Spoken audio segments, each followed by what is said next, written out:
batch came out in 1967. And then, so we are now 60 years. Though our association has been in existence for a long time and has been, of course, pretty active, we thought let's go beyond socializing and make something concrete. These networks can be utilized so much for knowledge management. Next generation, Exactly. So under the Ajeet Alumni Association, or AAA in short, we have various platforms. One is the Ajeet Knowledge Forum. We meet on second Saturday of the alternate month at 6 p.m. regularly. And we have had illustrious guests, including you. We have had Sham Benegal. We have had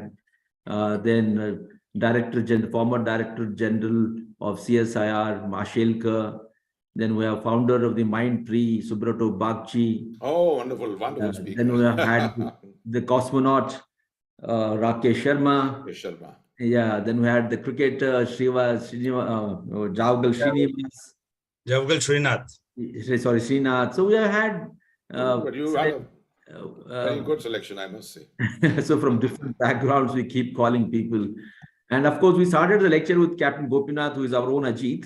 G.R. Gopinath, the founder of Air Deccan. So he's one of first batches.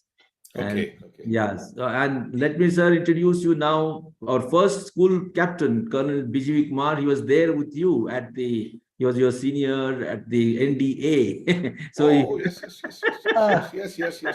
General Atta, Sir. I'm with 39th course.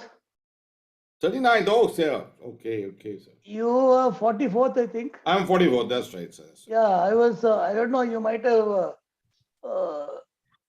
been given the task of remembering my name. I was longest name of SSC golf. Okay. Biligeri Vishwanath, Biligeri Govindaya Vishwanath Kumar. That was a pet. in fact, I'm a good friend of Tilu Tilan, Vinod Bhatia. Okay, sir. Tilu was with me about 10 days ago. He was staying with me in Delhi. He spent almost a week with me. And Vinod and I are working together very often on many projects. Projects of national security. We do analyses and write-ups together.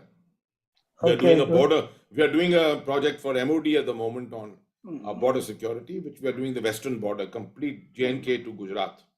Last 1 year we have been doing this time. Okay, a very dear friend of mine. Sir. We served together in the Para Center. Then he is a sister battalion, 6 Para. I am from 7 Para. You are from 7, sir. So, yes, I had a course mate, SK Sood, who's not well, of course. Yeah. He's almost, he's got that, I think, Parkinson's or something. Yes, he's got Parkinson's.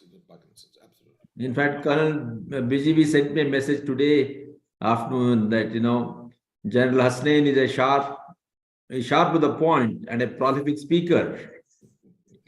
No, I'm a big fan of his. You can't be a fan of mine. You can't be a fan of mine. How can that be? That's the reverse. And let me introduce Colonel Shakil Gundgi. Shakil. Jai Hind, sir. Jai Hind.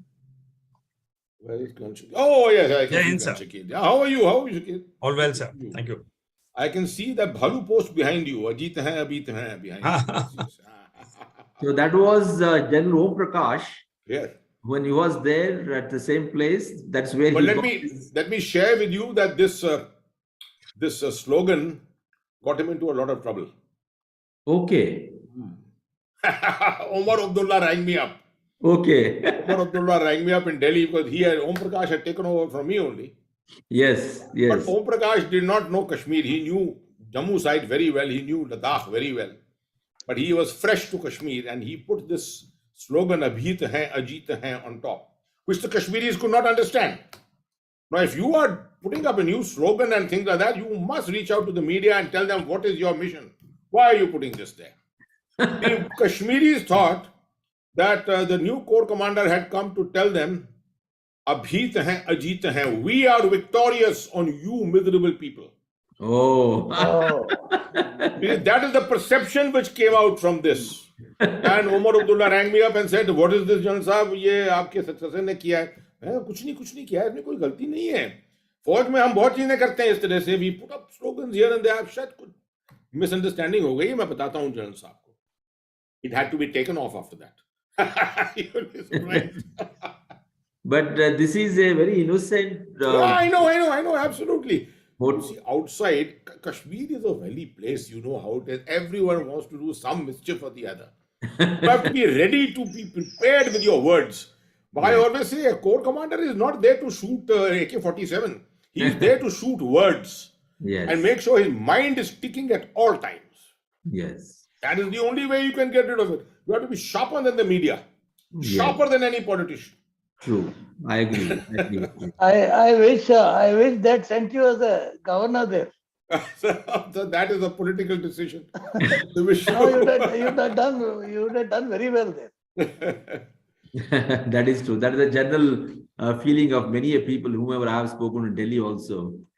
They feel that you could be the best person for this assignment. And for General Om Prakash, you are very committed, Ajeet, and highly dedicated. He has been Yes, he's a very good soldier. Excellent. very good soldier. Possibly he'll join today. And so we have a lot of people really waiting to listen, and youngsters in particular. We would also like you, what we have done is that after your speech, talk is done, we kept half an hour for Q&A session, where we have 3 subsessions in that. The first, of course, 15 minutes we dedicate to issues around, in a way, continuation of your talk. And the next 5 minutes, we thought you could have an advice to the veterans, particularly those officers who would be relinquishing and getting into the next phase of life. How should they lead their life, and how could they be as active as you are? And then the third part of it would be for the younger cadets at schools, whether at Sainik schools or outside Sainik schools. How do they get inspired to join armed forces? And of course, and apart from that, how could they also lead a good life? So we thought sessions, and yeah. I have got a total of 34 slides.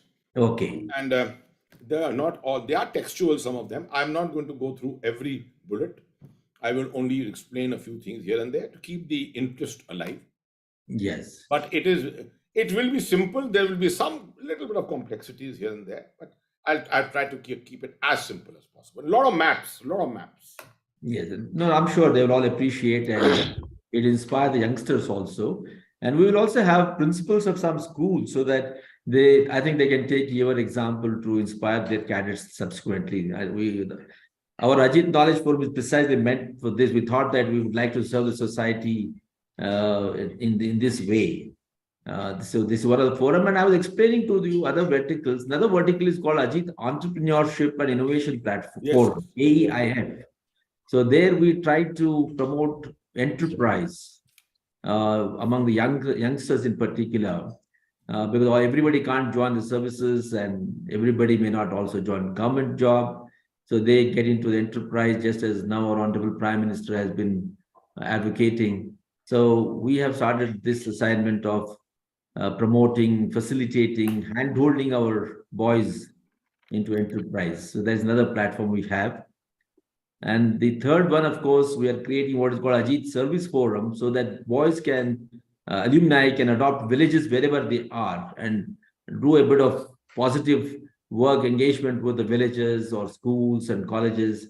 So this is how we want to create large number of constructive verticals. And the engagement goes beyond socializing and saying just hello and having a cocktail or dinner. Absolutely.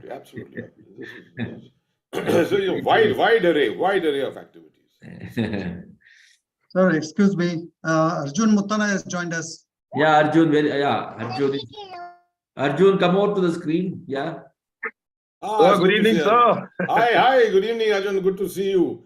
Same here, You lost some hair in the last couple of years. Lots of hair, sir. Otherwise, good, sir. I mean, I'm really happy that you consented to come onto the program. Yeah, such an interesting network which is got together. Might as well make use of it. And what Ashok Dalwai did mention, sir, is that it's not only Sainik School Bijapur, the school cadets who are online, but roped in a number of schools who come online. So what the schools do is they have it in their In the auditorium, auditoriums, yes. and your outreach increases to a lot of people. So that is how it is. So I think it's time, sir. I think the organizers will possibly be starting off because they start live streaming I and think so. everyone will come We online. are live, sir. Oh, I see. So I think we should hand it over without any ado to General Basuraj, Hasnain. General Basuraj, where are you? Good evening, sir. Major General Basuraj. So let me introduce you to the General. Major General Basuraj is our master of ceremony today. And Basuraj, come over, please. Yes, this is the master of ceremony today who is going to guide us. Basuraj. Yes, sir. So now we are all at your mercy. Good evening, General Hasnain, sir, and good evening to everybody. Good evening, sir. It's a pleasure to get an opportunity to interact with you, sir. While we have done this while in service, it's been a long time since I last interacted with you. Very pleasure. Great pleasures. Hello, Hasnain. Yajurvedi here. Thank you, 40th sir. NDA. 40th NDA. Echo. Okay. Yeah, so this is here Air Vice Marshal Vikas Yajurvedi. Yes. Sir. Hi, Hasnain. Yeah. How do you- Sir, I you- think we are live. We can start. You Yeah, we can play start squash now. still? Are you playing squash still? Yes, bits and pieces. But yes, I'm now also getting to be 70 years old in the next 1 year. So I suppose one has to take it easier on that front. Yeah, we did the 40-second stuff course, I think, together. Yes, that's right. Absolutely. Yeah, your 40-second stuff. Okay. Hi. Bye. I will start up. Yeah, Basuraj, please take over. Yeah.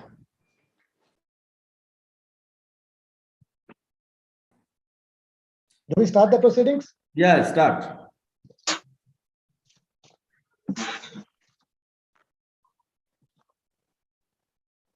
Good evening, good morning, good afternoon. Ajeet and every one of you who have joined us today from across the globe. Welcome to the 9th session of the Ajeet's Knowledge Forum. I, Major General Basavaraj Gilganchi, roll number 637 of the 1971 to 79 batch, Chalukya House, feel honored to be your host for this event. The Ajeet's Knowledge Forum has made a humble beginning in August 2021 to promote sharing of knowledge amongst the Ajeet fraternity to enhance their capabilities for making meaningful contribution towards society and the nation at large. Eminent personalities from diverse fields have shared their knowledge and wisdom in this forum. It has now become an event eagerly awaited and keenly watched by not only Ajeets, but a large cross-section of the people the world over. It has selected for today a very live issue. India is a rising power and is seeking a greater and greater role in world affairs. China, which sees it as a threat to its ambitions for regional supremacy, would attempt to curb India's aspirations by all means. Chinese actions along our borders in the recent years, the consolidation of Xi Jinping's power after the 20th National Congress, and Pakistan's need to divert the attention of its people from its economic and political situation. All these make India's national security paramount. Today, we have none other than Lieutenant General Syed Hasnain, Param Vishish Seva Medal, Uttam Yudh Seva Medal, Ati Vishish Seva Medal, Sena Medal, Vishish Seva Medal and Bar, retired, to enlighten us and share his insights on an important aspect of national security. He will speak to us on India's border security dual front challenge. His talk will be followed by a question and answer session.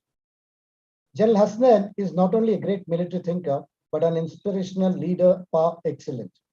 He is known to say that one should have a fire in the belly and passion in the heart. In order to gain from all facets of his personality, the question and answer session will be subdivided into 3 sub-themes. One, on the talk related to security issues. The second, on how veterans of the armed forces can continue to contribute towards nation building after retirement and prepare themselves for it while in service. And the third will be on the defense services as a career for the youth of today. Before we begin, a few words on the etiquette for this online event. You may send in your questions, but please stay muted till you're granted permission to speak. Now, we have a small deviation in the program. Instead of the school song, we have a young cadet from Sainik School, Bijapur, voicing the sentiments of all cadets of the school. Ajeet Umesh Sajjanar, the technical director for the event, will take us through the same. Umesh, please go ahead.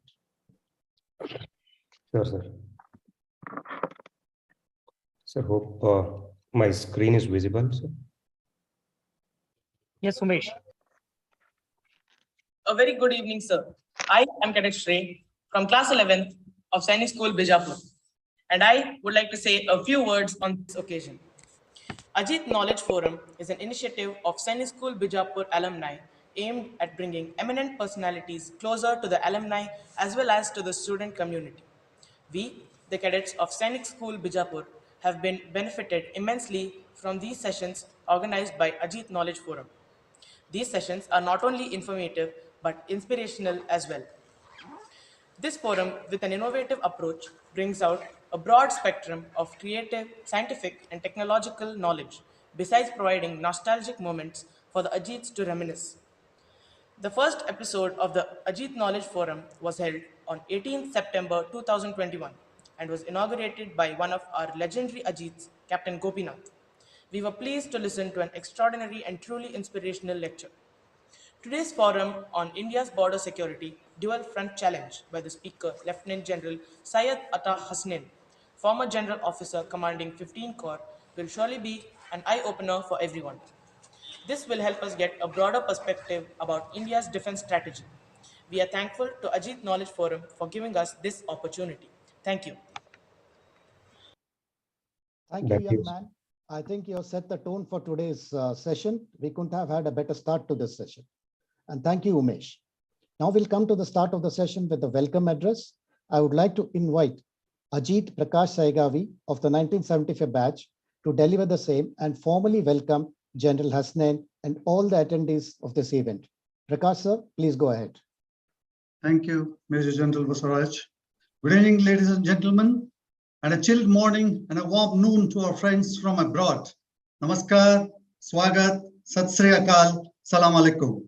I, Prakash Saigavi, on behalf of the Ajeet Knowledge Forum, fondly called AKF, welcome all our gurus, Ajeet seniors, contemporaries, juniors, family and friends of Ajeet's, staff and students from Sainik School Bijapur, Sainik School Jhunjhunu in Rajasthan, Sainik School Nagrota, J&K, Sainik School Imphal from Manipur, Sainik School Kodagu in Karnataka, Kannada School Examba, CBSE School, PU College, Degree College, PG College, B.Ed College, all from Nanadi in Karnataka, CBSE School, PU College, Degree College from Nipani, KLE's BCA College Nipani, staff and students from various defense schools, technical and management institutions, and from schools managed by Ajeets. This is the 9th such occasion since we began way back in 2021 that we are gathered today evening. It's a part of a strong obligation that we owe, which has brought us together. And I assure you that this evening is going to be a very memorable one, having set very high standards for ourselves. We are fortunate to have amidst us today a very senior, multifaceted, highly decorated beaming officer who shall be addressing, guiding, and interacting with us. It's an honor to welcome our esteemed speaker of the evening, Lieutenant General Syed Hasnain, PVSM, UISM, AVSM, SM, VSM, and BAR, who is a retired general of the Indian Army. Welcome, sir. He needs no introduction. However, my fellow Ajeets shall enlighten you of him in a short while from now. Without taking much of your valuable time, I conclude saying a true soldier fights not because he hates what is in front of him, but because he loves what is behind him. Thank you and welcome you all again. Back to you, Major General Baswaraj. Thank you, Prakash sir. It's extremely encouraging to learn that AKF has attracted the interest of so many people across so many schools and colleges. It's a clear vindication of the faith of the founders of AKF who started this endeavor with very humble beginnings. Now, Ajeet Sidram Nadgowda of the 1975 batch will introduce the illustrious speaker. Sidram sir, may I invite you to do the honors. Thank you, General. It's a great honor and privilege to briefly introduce retired Lieutenant General Syed Hasnain. He is an extraordinary general whose achievements are evidenced from his involvement in several sensitive and important operations that include, among others, Operation Pavan in Sri Lanka, counter-insurgency operations in Punjab, his services with the United Nations in Mozambique and Rwanda. His military achievements are brilliantly complemented with his intellectual thoughts and articulations on military strategy and his well-researched writings and talks on national security. General Hasnain chose to join the Indian Army following the footsteps of his illustrious father, late Major General Syed Mahdi Hasnain, a decorated officer who was awarded the prestigious PVSF. General Syed Hasnain was commissioned into the 4th Battalion of the Gadwar Rifles from the Indian Military Academy, Dehradun, the battalion which he eventually commanded. As a brigadier, he served in Jammu and Kashmir as commander of the 12th Infantry Brigade. He later commanded 19th Infantry Division in Baramulla. As a Lieutenant General, Hasnain served as General Officer commanding of 15 Corps Srinagar. He excelled in redressing grievances and concerns of common citizens and to bring the army closer to the people in Kashmir. He conceived and operationalized the Hearts Doctrine. He also served as a military secretary at Army Headquarters, New Delhi. His unique and innovative approach, playing friend, not God, has been widely appreciated as the new HR management mantra across domains in and outside the military. Through most of the 40 years of his illustrious career, that's from 1973 to 2013, General Hasnain has served in some of the most challenging and turbulent environment and hotspots. He has served in Sri Lanka, Siachen Glacier, Northeast, Jammu and Kashmir, and in the United Nations operations in war-torn areas of Mozambique and Rwanda. He has the unique distinction of serving in 7 sensitive areas in Jammu and Kashmir. With such a vast canvas of experience, it's no wonder that General Hasnain is considered as one of the foremost expert analysts on Jammu and Kashmir, Pakistan, Middle East, and transnational extremist violence and such other areas of strategic interest for India. He is a much sought-after speaker and writes extensively for major Indian newspapers, The Times of India, The Indian Express, The Hindu, The Deccan Chronicle, The Asian Age, and many more, besides being a regular participant in debates on mainstream television. Syed Hasnain studied in the best of the education institutions and completed his school education at Sherwood College, Nainital, and thereafter at St. Stephen's College, New Delhi, where he received a BA honors in history. General Hasnain is an alumnus of the Asia Pacific Center for Security Studies, Hawaii, USA, and the Royal College of Defense Studies, London, and has also completed a postgraduate degree in international studies from King's College, London. With a very strong academic background, General Hasnain has been at the forefront of encouraging adoption of the US-initiated scholar warrior concept in the Indian Army. He has the distinction of speaking at some of the most coveted forums, Lee Kuan Yew School for Public Policy, the Rajaratnam School for International Studies, and the Indian Institute for South Asian Studies, all at Singapore. He has also spoken at the International Institute of Strategic Studies, London. General Hasnain is a member of the NDMA, National Disaster Management Authority, of which our Honorable Prime Minister is the chairman. He is the member of the Indian Council of World Affairs and Institute of Peace and Conflict Studies. He speaks on national security at various military, civil services, and corporate institutions with a view to enhance India's strategic culture. He was at the forefront of neutralizing Pakistani influence in the operations in Iran. He was bestowed with an honor to serve as the Chancellor of the Central University of Kashmir. He has 6 decorations awarded by the President of India and 2 by the Army Chief.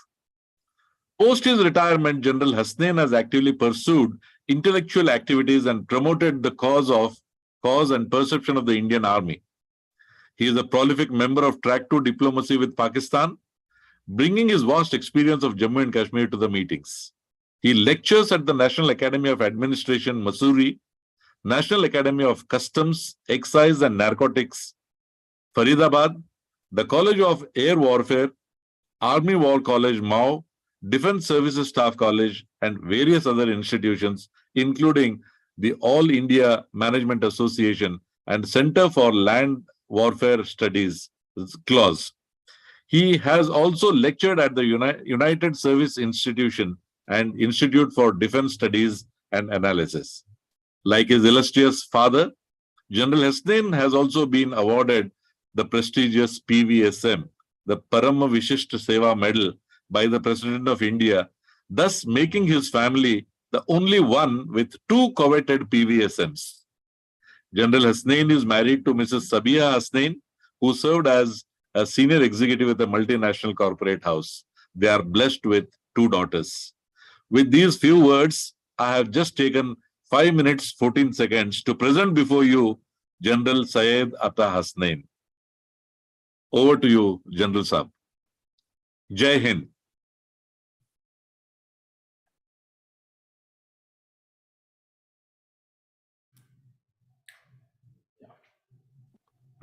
Sir, please unmute, sir. Basaraj, sir.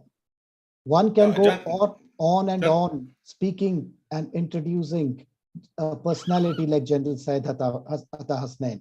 Thank you, Sidram sir, for throwing light on just a very few of the impressive credentials of General Hasnain. It's indeed a good fortune to have a person of his stature address us.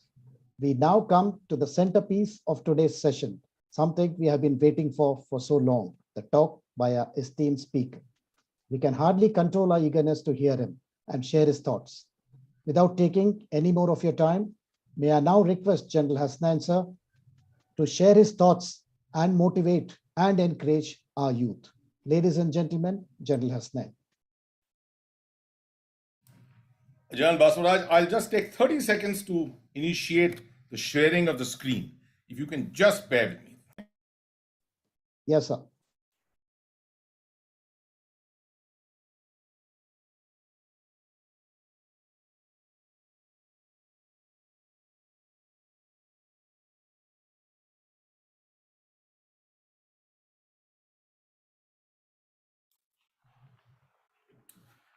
Am I audible?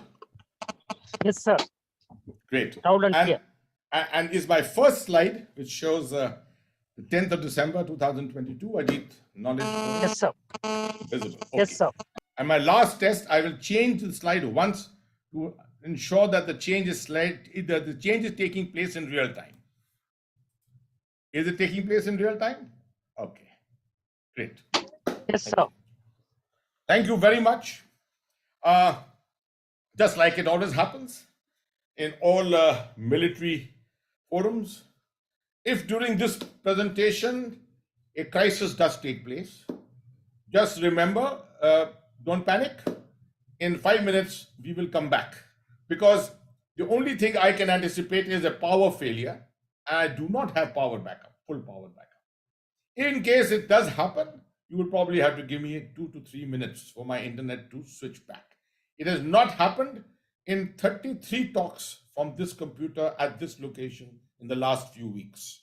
That I can assure you. Okay, Jai Hind to everyone. The time now is 6:20 and I have 60 minutes to speak. I have 33 slides precisely. A challenging subject. Thank you for putting me on a pedestal. It is, I know, the kind of inspiration and motivation I get from a network such as this, a very, very powerful network. I can make it out. I mean, seeing the personalities across, you can just make out how strong this network is. And let me compliment you. What I'm trying to do myself, you are doing it in a multifarious way. You are networking, and the power of networks, the power of compounding is much more than what a single individual can do. So hats off to you. You are doing exactly what I am trying to do in a very small way, that is spread strategic culture, spread the knowledge of leadership. And I dare say today, one of my other missions is to spread awareness on disaster management culture too. When I was given the subject, rather, when you all chose this subject, I thought this was it's a very dynamic subject. There's a lot which has happened in the past, but I needed to give you something different, something in a slightly different format, and look at it more futuristically. So these are my perceptions. There are many, many things which you may not agree with, and you should not agree with at all. The power of intellect comes from the very simple fact that you need not ever accept what is just being presented to you. You have your mind and you will question it based upon your experience and your own knowledge. So we start, and my compliments go out to my entire audience, especially the younger people who are listening to us here, who are watching us here. I dare say I've tried to make it as simple as possible.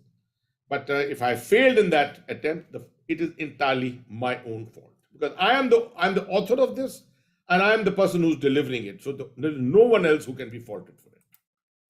It starts mostly in the army. I love to start outside with a small salute to my own nation. You know, this kind of a photograph, when you are in command in operational areas, this is a very common photograph. When you salute your fallen comrades. And this photograph is taken from a wreath laying ceremony sometime in the year 2011, when a very large number of people from 15 Corps, we lost a large number of people from 15 Corps in a terrible avalanche up in Gurez. It didn't happen in enemy action, but in an avalanche. And climatic conditions in Jammu and Kashmir, you know what they are aware of, what they are like. It also goes out that I like to start all my talks dedicating them to the warriors of India, who have made the supreme sacrifice in the service of the nation. This is one forum through which we can always remember them, and we can always pass on this message to everyone, that anywhere you go, you start a talk, you're giving a lecture, an event, anything. Remember those who have enabled you to be able to continue doing what you are doing.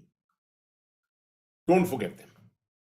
And I thought this is a good way to convey this. This will probably get embedded in the minds of our younger friends. So you saw the subject. It's about India's border security. It's about dual threats. It's about two borders, the western borders and the northern borders. But let me take you back. Let me take you back the last time the world got reset. You see, at the moment we are going through a reset of geopolitics. But the last time it happened was 1989-90. That was the time when the Cold War came to an end. And you found lots of things happening. India emerged in 1989 to 1991. Lots of things happened in 2 years. Besides the conflict in Jammu and Kashmir, which got initiated, you also found India taking major decisions to undergo a change in its economic policies. Today, if we are sitting on $520 billion worth of foreign exchange reserves, if we are the fastest growing economy of the world at 6.7%, it is primarily based on the decisions we took in 1989, 90, 91. Lots of things were changing at that time. And internationally, if you see, just look at this, the rise of China to the center of global industrial growth. Today, China is coming down to 3 to 4% growth. It was the re-emergence of Europe as a massive integrated economic power that happened after the Industrial Revolution. There was the rise of middle powers, India, Brazil, China, South Africa, Russia, BRICS, all these middle powers were coming together, Indonesia, Australia. The IT revolution, networks were proliferating, just about coming into being. Ideological wars had started, although you may say that the Cold War itself was an ideological war, but ideological wars based upon religion, faith. The rise of political Islam was taking place. And for the next 30 years, political Islam would hold sway. The focus on democracy and human rights was suddenly finding its focus. So the world was undergoing a change in 1989-90. And if you're looking at change 30 years later, in 2022-23 onwards, this is what you should fall back on to understand how change will probably take place in the future. This is also the time when the rise of terror and hybrid war was taking. We talk about hybrid war. when we come to it a little later.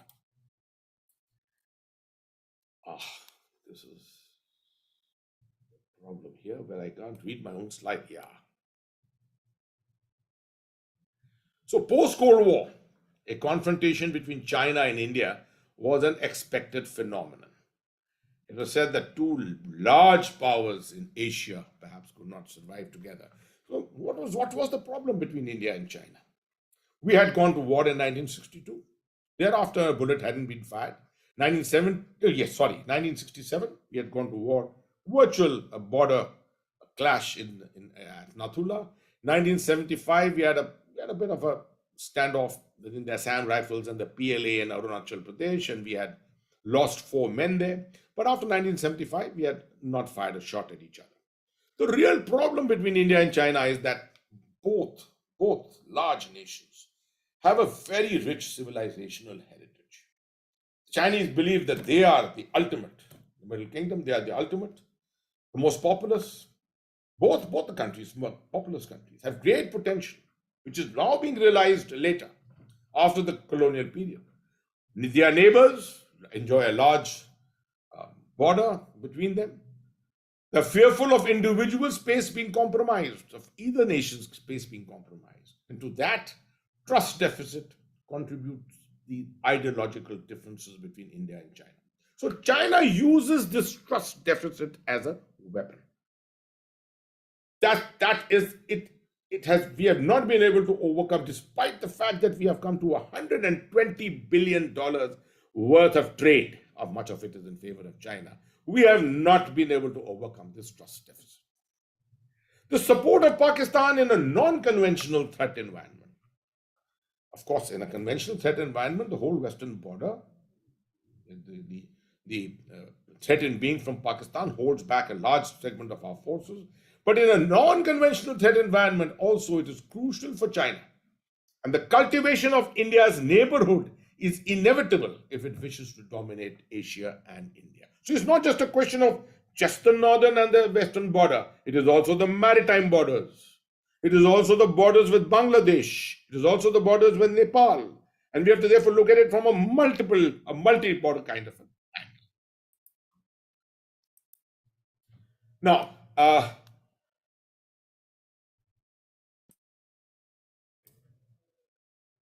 let me just take this out from here because this causes a bit of a problem. Yeah. The post-pandemic geopolitical reset is what we are talking about. You saw that Mr. Modi is coming to power in 2014. Led us to approach China a little differently.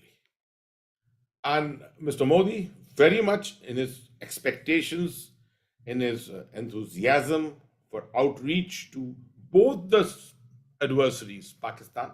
You saw his initial quiet and subsequently the actions that he took by even going all the way to Afghanistan and from there making a dash to Lahore, 25th of December 2015. And the outreach which he did to President Xi Jinping brought a breath of fresh air at that time. But the responses you saw from both our adversaries were not the kind that we were expecting. And there were reasons for it. By 2019, end of 2019, early 2020, the pandemic had set in. And 3 years, geopolitics of the world underwent a change. Now we are in the post-pandemic period. And there's a post-pandemic geopolitical reset which is taking place. We have to understand this political reset to understand if there are border threats, if there are collusive border threats, which will continue to persist in the future. The first of the points is that the Ukraine war itself has upset the recovery of the post-pandemic reset. We were hoping that in 1 to 2 years, the world would be able to recover. That's not so. India is one of those fortunate countries which has come to 6.7% growth, despite the fact that we lost minus 24% in the first year of the pandemic. The Ukraine war has upset a tremendous amount in terms of economics and energy. Global terror has taken a back step. That's a positive thing. But will a second cycle emerge? Because if you remember, global terror, regional terror, it forms the half front. When you talk about the 2.5 front wars, collusivity between Pakistan and China, the half front is always taken up by global terror and regional terror. There's chaos in the energy markets. Fortunately, we are looking at caps of $60 per barrel, but prices had gone up to $100 a barrel. And you saw cascading effects on the economy of the world. The world economy is slowing, increased risk of recession. New strategic groupings are expected. A north grouping, which is the Turkey, Iran, China, well, goes on that way.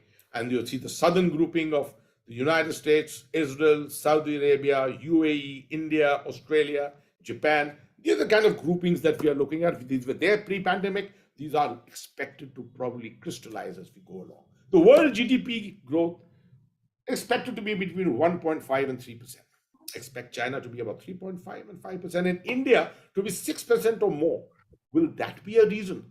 Will that be a reason for India being targeted for anything at all? Non-traditional security threats will root the security domain. So far, we have seen threats amounting to the use of military power, the use of the AK-47, the use of missiles, the use of, well, all kinds of weaponry. And now the new kid on the block, that is the drone. So is that going to be the ways of the future, or will security threats, new kinds of security threats, the non-traditional ones? And I need not remind you that perhaps one of the biggest threats is going to be climate change. COP27. You saw what's happened in Sharm el-Sheikh. No agreement between the various parties to the issue. So, what is the ways? Are there going to be more pandemics? Is the economics going to be the angle? Is energy going to be the weapon? China's post-pandemic path and ability to control internal dissension. A lot was being read into it in the last few days. This is one of the few things which will also play a major role. So, as far as South Asia is concerned, Sri Lanka, Pakistan, and Bangladesh are all challenged that the cost of food and energy has also gone up. India is the only bright spot in South Asia. So, is the positivity about India, is this message of positivity about India likely to draw greater attention and make it the focus of negativity from our adversaries? It's a golden opportunity for India to win back influence in South Asia and neutralize China. Remembering the fact that 25 years ago, China decided to use the doctrine of the very famous, if you remember, the string of pearls. A lot of people have disputed it, that it was never really a doctrine. But if we just assume it, that it was a doctrine, it perhaps was a strategy which China was using to cultivate influence in India's neighborhood. Is it the golden opportunity for India to win back influence in South Asia and neutralize China? What should our policy be for that? It is also an equal opportunity for China to reactivate all that it had drawn down upon as far as cultivating influence in South Asia was concerned. In a competitive world with a young population, a dynamic human capital, India has all the potential to grow beyond the threshold of being a middle power. We are being classified as a middle power. Yes, we are proud of the fact that India has gone beyond just a emerging power. It's a middle power if you go by various definitions. This definition of being a middle power and going beyond the threshold of a middle power, this is what worries the Chinese. This is what worries the Pakistanis. Because both are neighbors, and India is in a very crucial geopolitical location. Of course, Pakistan also occupies such a position, as we'll come to it subsequently. But this is what worries the Chinese. So 30 years after the Cold War, the world was anyway moving towards a geopolitical reset. 2019, to my mind, 5 years after the coming of the current Indian leadership, 6 years after the coming of Xi Jinping, I think a political reset was inevitably taking place when the COVID pandemic came and gave it an impetus.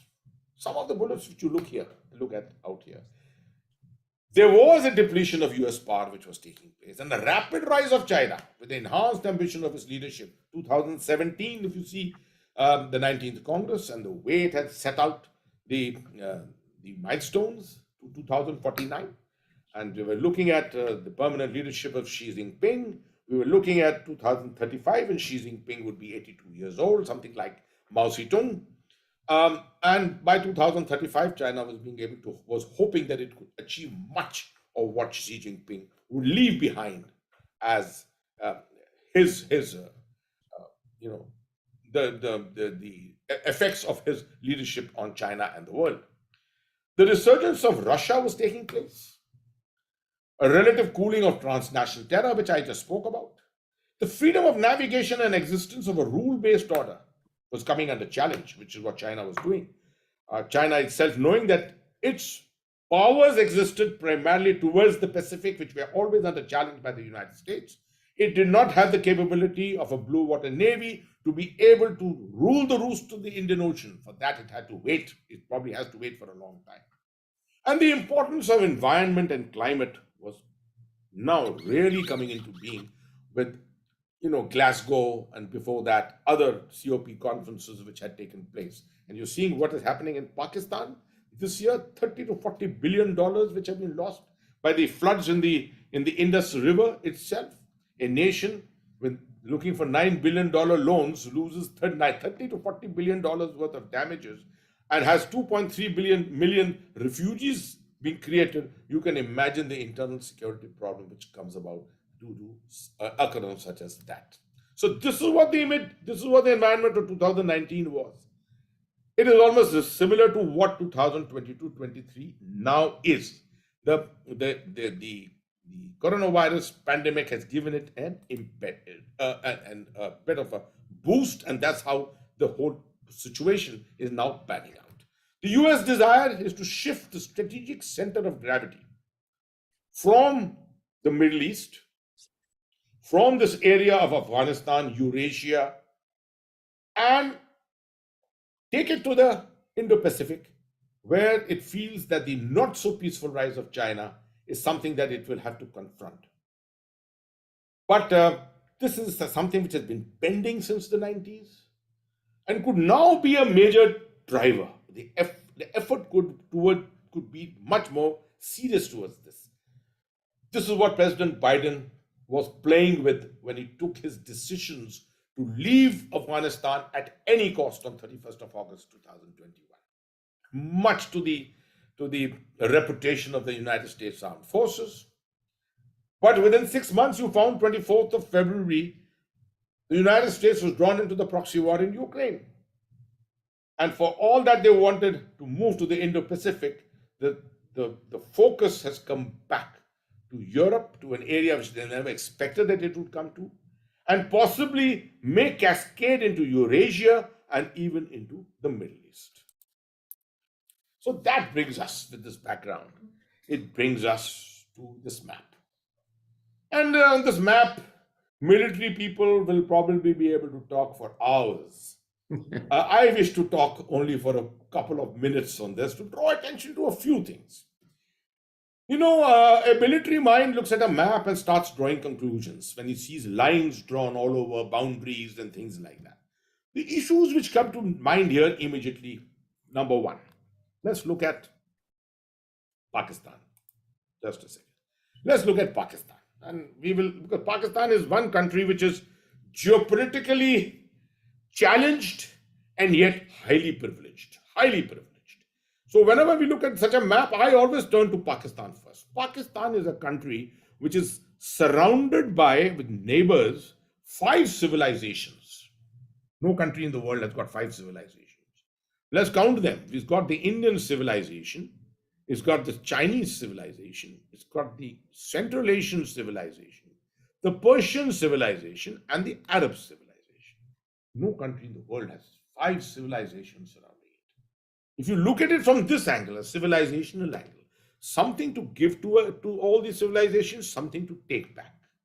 For example, an access into Central Asia, the unrealized hydrocarbon deposits here, to take out oil and gas from here, the easiest and the cheapest route is through Pakistan or Iran.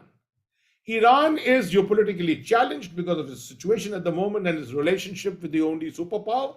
So it is Pakistan which rules the roost. And therefore, anything which has to come out from Central Asia has to come out through Pakistan. For example, the TAPI, the famous pipeline, Tajikistan, Afghanistan, Pakistan, India pipeline, which will meet India's 25% of India's gas reserves. But no, Pakistan doesn't allow it because it knows that it will be to the economic advantage of India. So you see, Pakistan's, that's the favor it can do here, but it will not do. For China, the biggest thing for China that Pakistan can do is to give it overland access to the Arabian Sea, the northeast western part of the Indian Ocean, the crucial area of the waterways here. Yesterday, I was at a book launch and I was asked to speak for 5-10 minutes on Ukraine. And the one thing which I told my audience there was, why is this war being fought in Ukraine? And I explained to them this is being fought by the Russians for one prime reason. This is because of the waterways. Because if Russia loses control of the Black Sea, the only other control Russia has got to the sea is from Vladivostok here in the Pacific Ocean.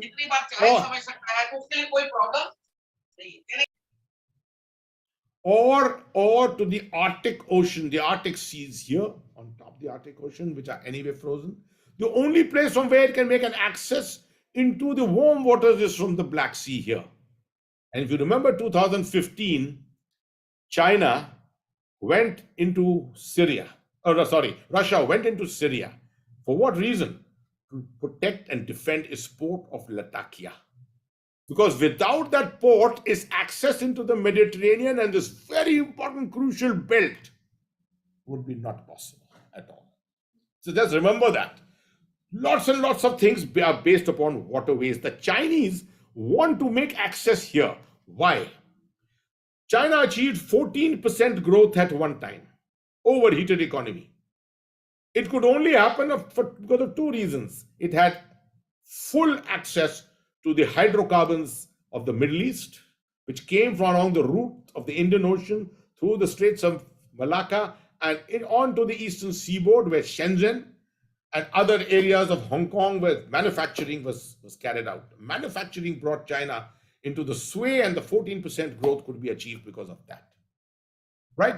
Now, what the Chinese have always feared is that if one country develops its maritime capability to the optimum level, and that is India, then the Indian Ocean will never be safe enough for the movement of Chinese energy traffic, nor its goods traffic. Because all the manufactured items go by container traffic, container ships, through the same routes to Africa, to Middle East, to the markets in India, to Europe. That's how the economy of China came about. And this is China's biggest fear. If you reflect back to trust deficit, China's trust deficit comes because of this. It suspects that one day India will rise, it will be instigated, it will create a maritime capability so powerful that that it will be able to interfere with the movement of the Chinese goods and energy traffic. It needs, therefore, overland sea routes, and those overland sea routes are through Pakistan.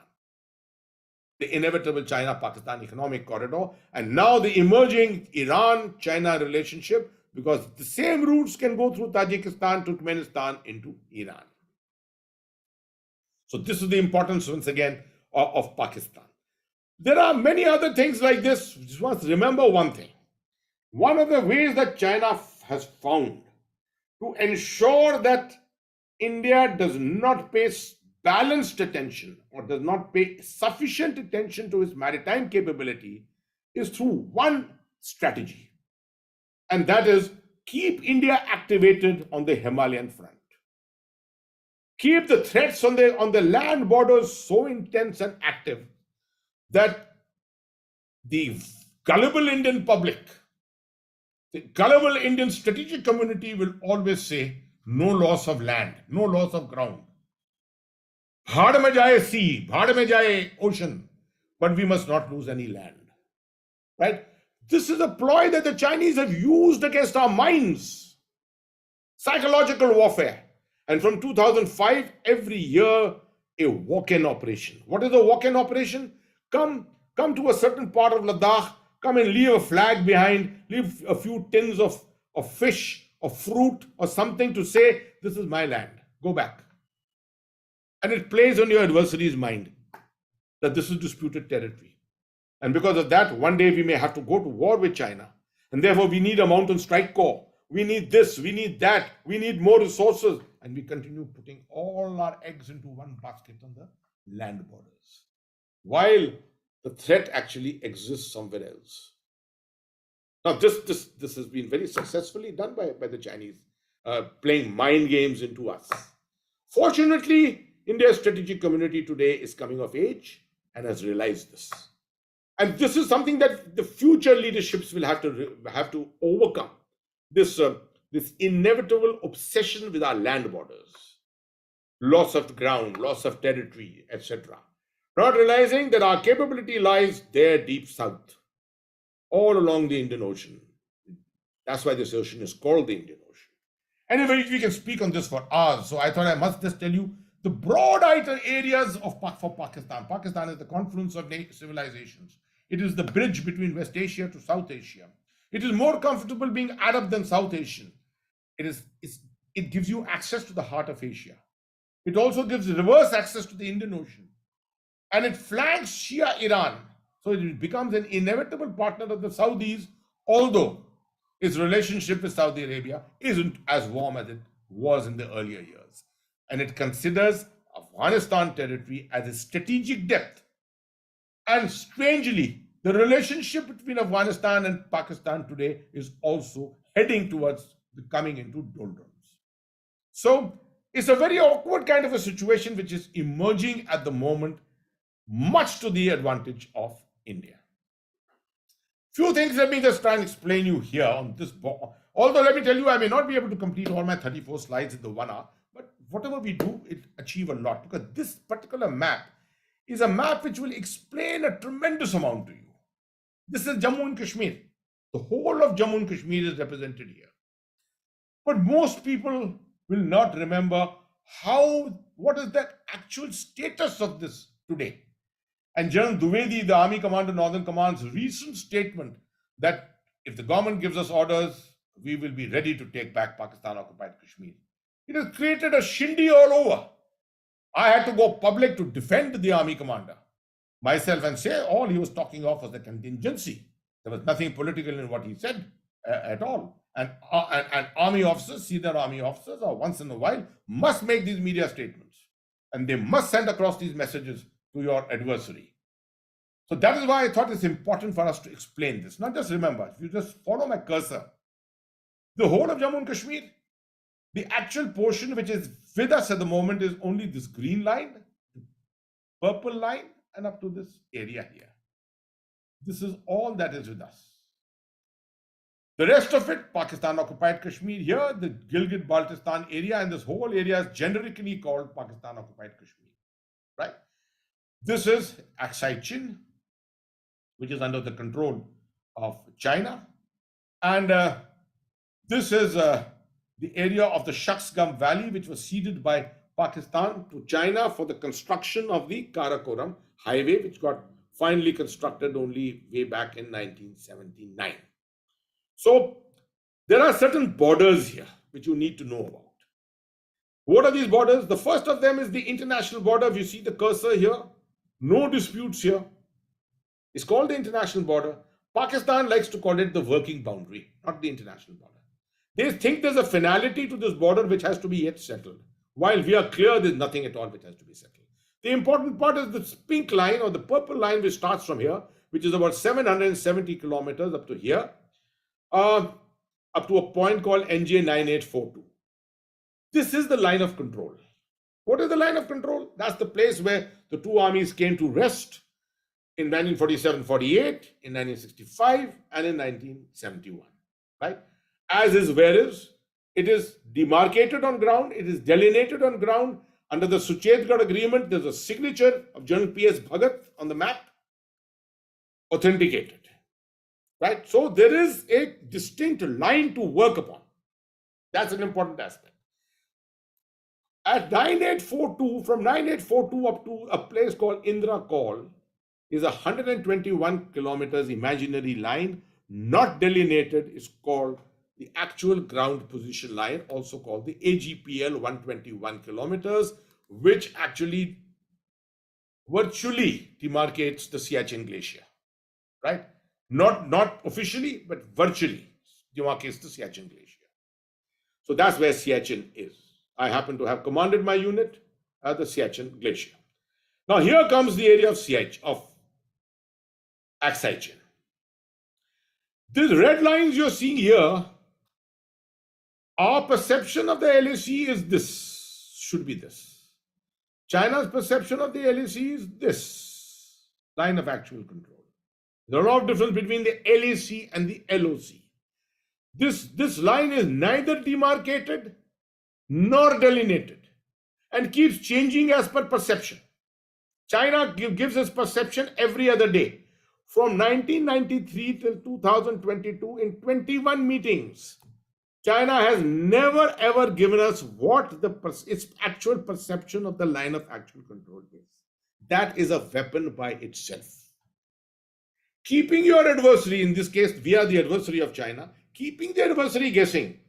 क्या है? Line कहाँ है? Map कौन से map पर है? किस map पे कहाँ से दरार पड़ रही है? All this is information, keeping you in the information, outside the information loop, and not resolving the problem, because China does not want a resolution of this problem. If China resolves this problem, it will free up India's northern borders, and India will have the capability to go in for a much more comprehensive kind of a security setup, looking at its air force and looking at its naval power in a much more focused way. Today, I'm from the army, proud to wear the green uniform, but let me tell you today, we are an army-focused armed forces, ground-focused, land-focused, primarily because of our obsession with land, zameen ke saath, sarzameen ke saath. That is what our obsession is today. Okay, so these are important aspects to remember. Now, just remember also, एक चीज आपको याद होनी चाहिए. Everyone should know this. I'm taking you back. I'm drawing your attention to this portion. This is the G219 highway. This is the highway which links Tibet to Xinjiang, north mein.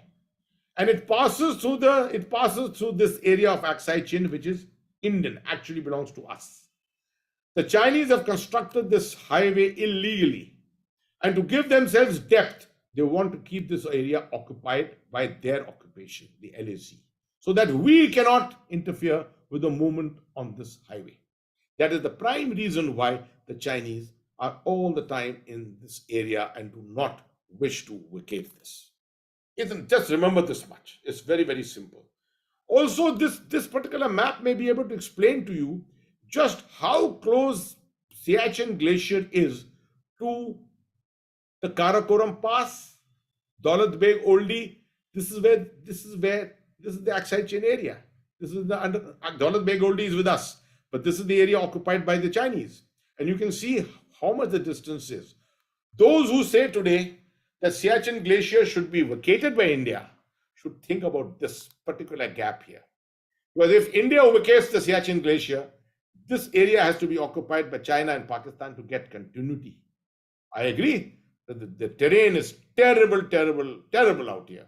But yes, continuity is still possible. These are some of the other areas along the Sino-Indian border where disputes exist. The McMahon line in Arunachal Pradesh. You have a Doklam here, which you have had a standoff with China. You've got disputed areas along Uttarakhand and the Himachal border here. And of course, then you've got Ladakh, the whole area of Ladakh and the Shakska Valley. Now, you may recall 5th of August 2019, when Article 370 was amended. amended, not really removed, it was amended. And on 31st October, we published this map showing the whole of Ladakh. There's an Aksai Chin here, Shaksgam Valley here, Gilgit-Baltistan here, the whole of Ladakh in blue, and the whole of Pakistan-occupied Kashmir, which includes the areas of Mirpur, Muzaffarabad, Kotli, etc., all shown in yellow or gold. This was to send home the message that the whole of Jammu and Kashmir belongs to India, as per the instrument of accession signed on 26th of October 1947 and reinforced on 22nd of February 1994 by a joint parliamentary resolution with all parties coming together, both houses of parliament coming together to pass a resolution that every inch of territory ceded by the Maharaja of Kashmir to the Union of India under the instrument of accession belongs to India, and we will strive to get it back. This map is very important. It's a cartographic message to the world that Jammu and Kashmir belongs to India. So as the pandemic struck the world and India too, the Chinese PLA chose to up the ante against India on the line of actual control in April 2020. Just at the time when all of us are struggling with the first wave, that's the time when you suddenly saw the news in the morning newspapers that April 2020, and this was discovered more in May of 2020, that the Chinese have brought in 50,000 troops against us. Why? What was the reason for it? That's important. The standoff continues even after 16 rounds of military meetings and partial withdrawals, which have taken place since 2020. So let's look at the Chinaman syndrome. What really forced them to do it? The 1962 border war and the Chinaman syndrome. This is what is important to just remember. From 62, we were defeated. Okay. We came to the Nathula incident, in which it was a border standoff. We caused a huge amount of casualties, particularly through artillery, on the Chinese at Nathula, refused to budge. General Sagat Singh undertook all his decisions and was reinforced by the government. We stood our ground and proved that 62 would have just been an aberration. Thereafter, nothing much happened.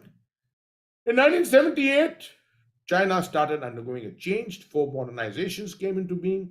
Deng Xiaoping brought about the 4 modernizations.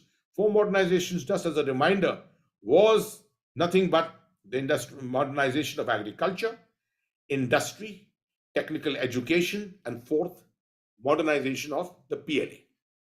Now, in the modernization of the PLA, the Chinese made one major mistake, and it's important for an audience like you to know this mistake.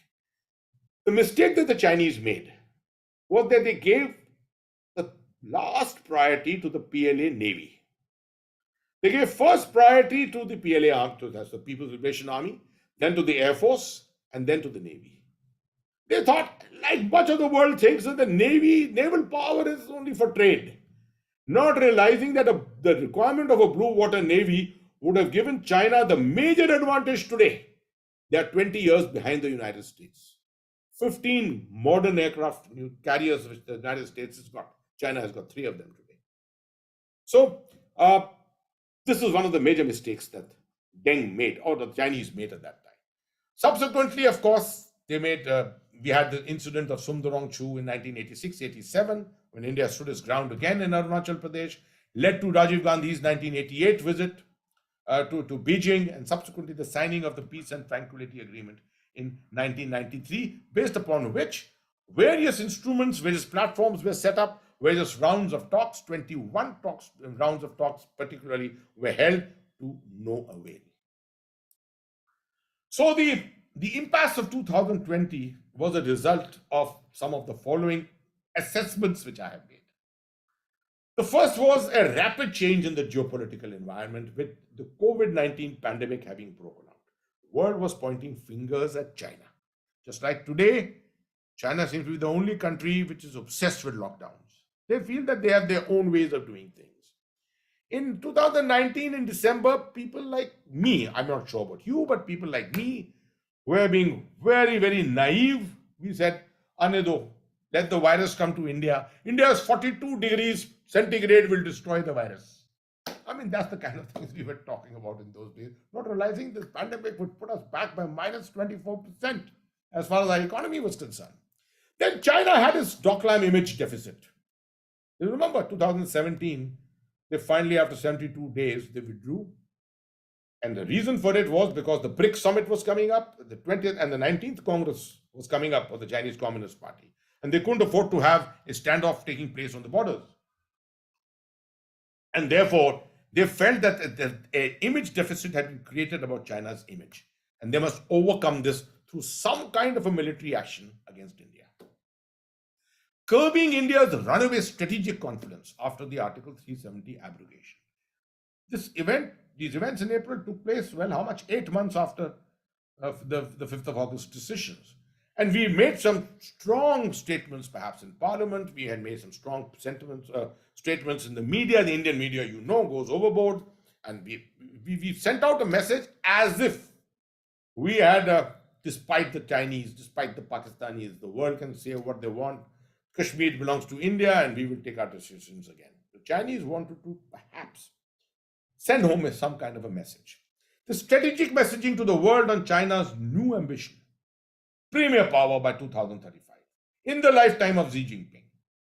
Now, taking advantage of the downturn in the US comprehensive national power, which was evident, which was taking place every day, we were seeing how the pandemic was hitting the United States and hitting the US economy in particular.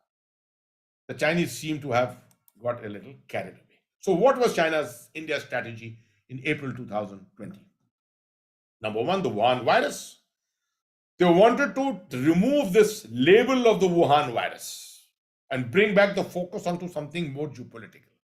The image deficit had to be overcome. Wolf warrior diplomacy was being attempted against a larger nation. It was attempted against Hong Kong within itself, within its own country, against Philippines. It had been tried against Australia.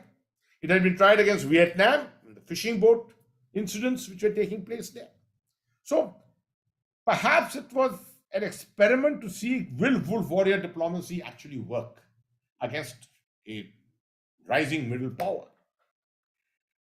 Of course, I spoke about the Doklam image and keeping India, as I mentioned earlier, reinforcing that perception of mine, keeping India focused to the Himalayan front. The main threat to China is in the maritime zone. And China realizes it. Its cultivation of Sri Lanka, its cultivation of the Maldives, its necessity to keep the northeast Indian Ocean under control, the Djibouti to Chabahar area, that area, all under its influence. It's very, very important. Continuing with China's India strategy, worried by the improved Indian capability, it won't resolve the LAC, nor will it delineate it. Keeping the LAC in a state of dispute works to the advantage of China. And to do that, enhanced collusion with Pakistan.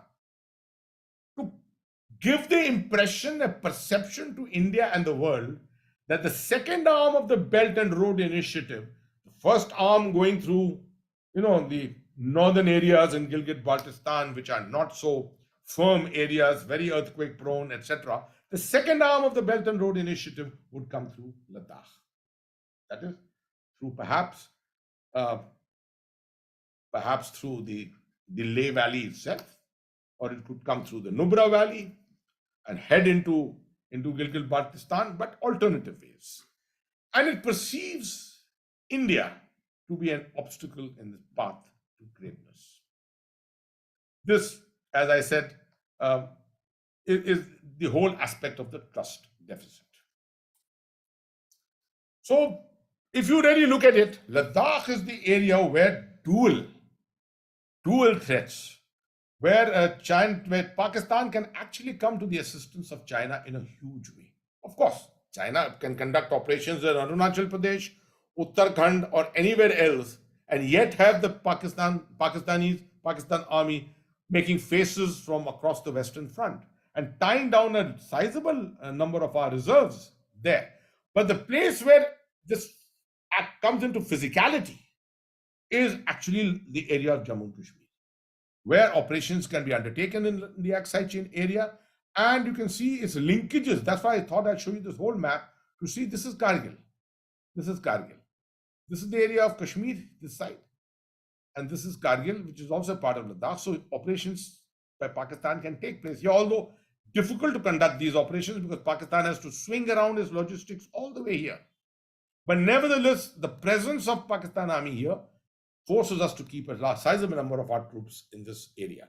And while the Chinese are conducting operations in the Aksai area. See, this is the linkages which I wanted to show you, which I've already explained to you in some way.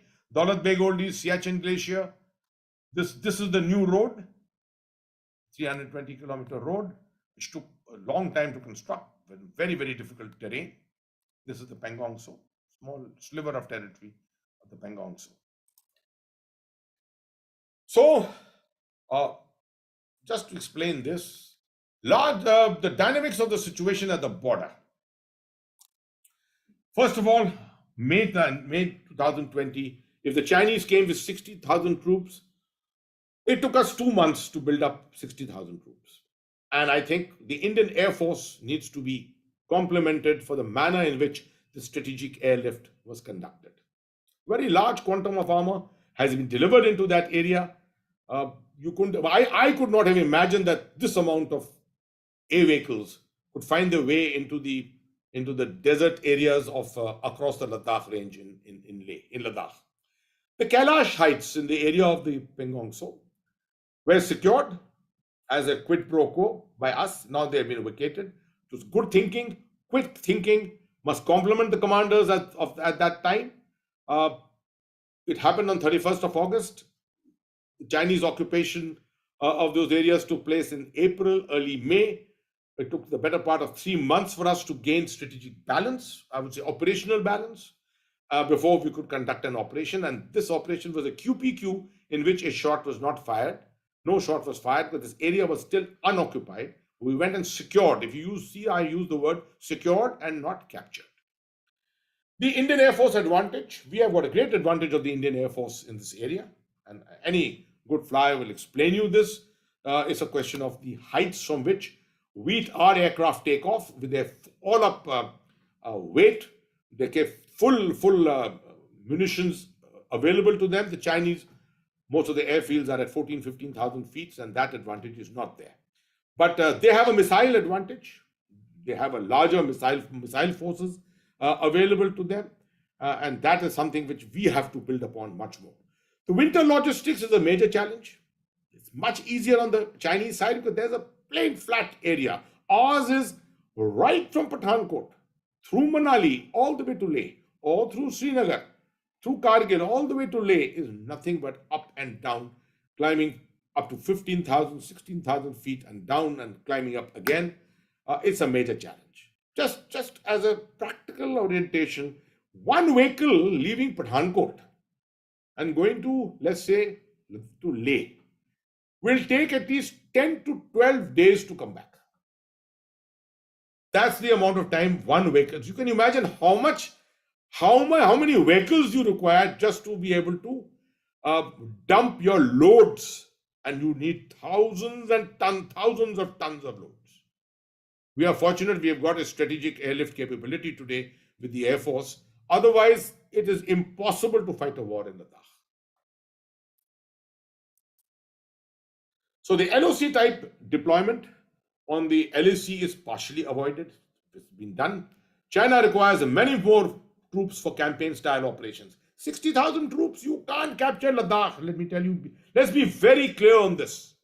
If they brought 60,000 troops to show us and our public that they are going to defeat the Indian army and capture Ladakh, then the PLA should go back and learn lessons from Putin, perhaps.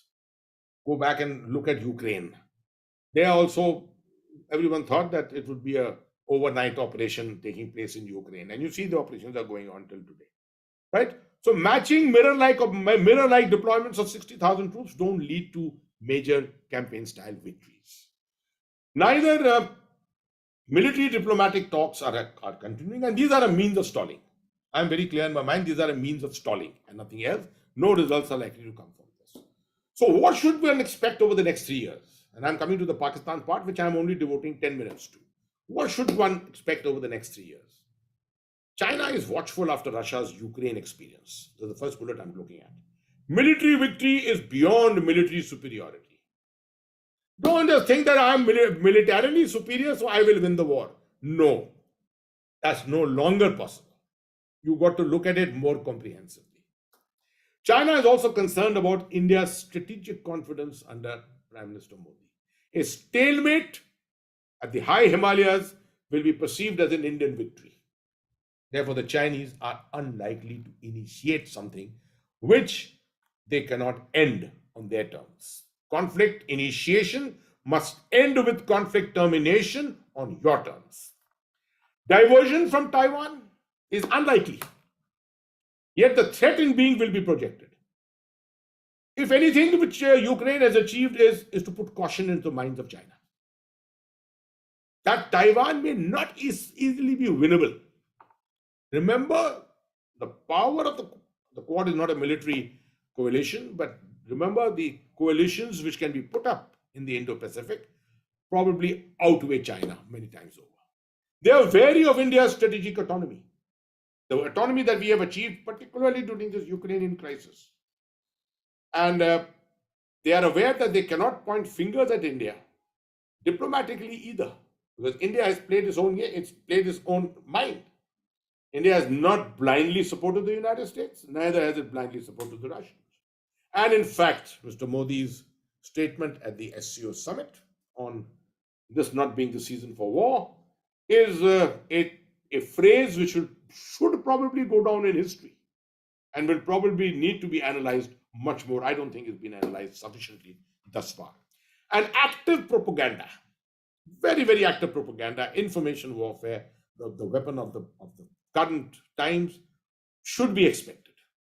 And what's happened at the All India Institute of Medical Sciences is a precursor to lots of things which are going to happen to us in the near future. So if we are not looking at the cyber route, then this is something that we need to do much more. Let me come to Pakistan, and I will finish this in 10 minutes to make sure that we have the duality of threats together. What are the drivers of conflict with Pakistan today?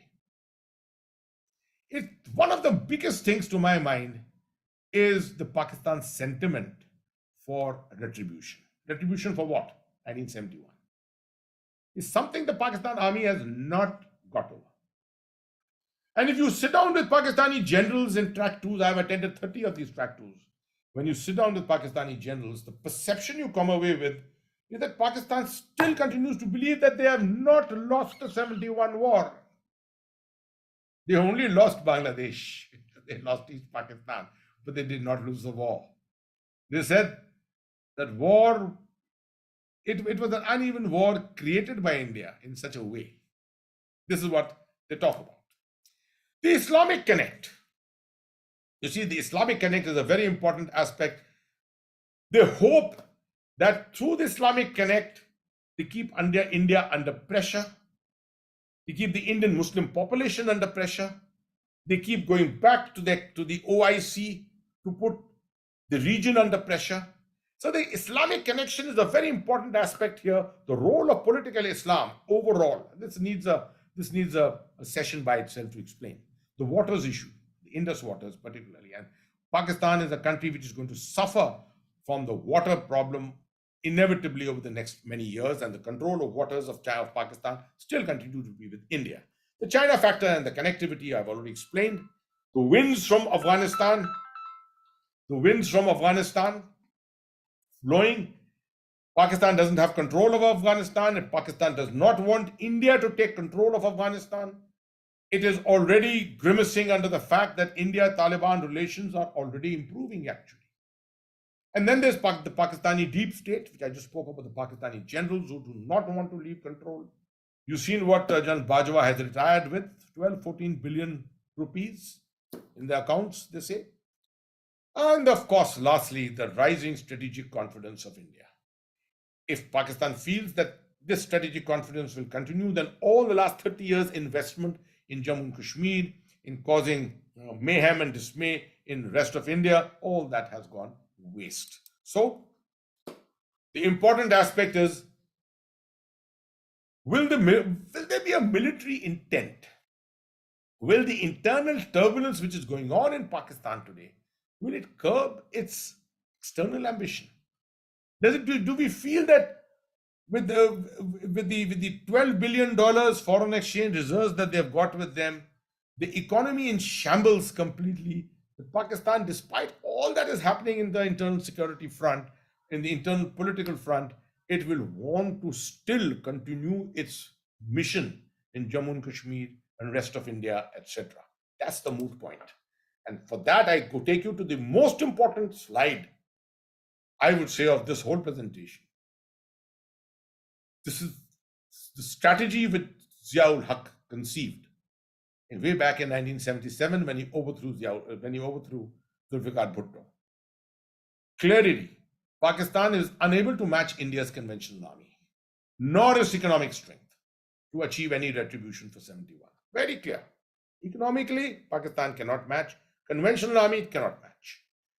It is necessary to achieve nuclear parity to overcome this asymmetry. They did it. They did it. By hook or by crook, they went and achieved nuclear parity. And then launch a war by 1,000 cuts with the support, a tacit support of the OIC. That's the Islamic community, 57 countries of the OIC. They haven't got the support of all 57 countries. But from time to time, they've got a majority support. And well, Jammu and Kashmir has been discussed, the role, the status of Indian Muslims has been discussed many times in the OIC, as we are aware. But what is important is the decision to launch a hybrid war. Lots of hybrid wars have been launched the world over. The last very successful hybrid war was launched by the Russians in Crimea, in Donbass. From 2014 till 2022, a hybrid war was launched. A hybrid war is what? It's a war of the millennium. It combines various parts of the spectrum of conflict. Part conventional, part irregular, part terrorism and part cyber. Narcotics involved, economics involved, political warfare, ideology, transnational crime riding on the networks created by Dawood Ibrahim, violent extremism, psychological warfare, war by communication, bits and pieces of the spectrum. You don't have to use all of them. Pick up bits and pieces from here and there, combine them together, optimize them for yourself. So today's master strategists know how to optimize hybrid warfare. It provides flexibility, longevity, and can only be defeated by a full spectrum all-of-government approach.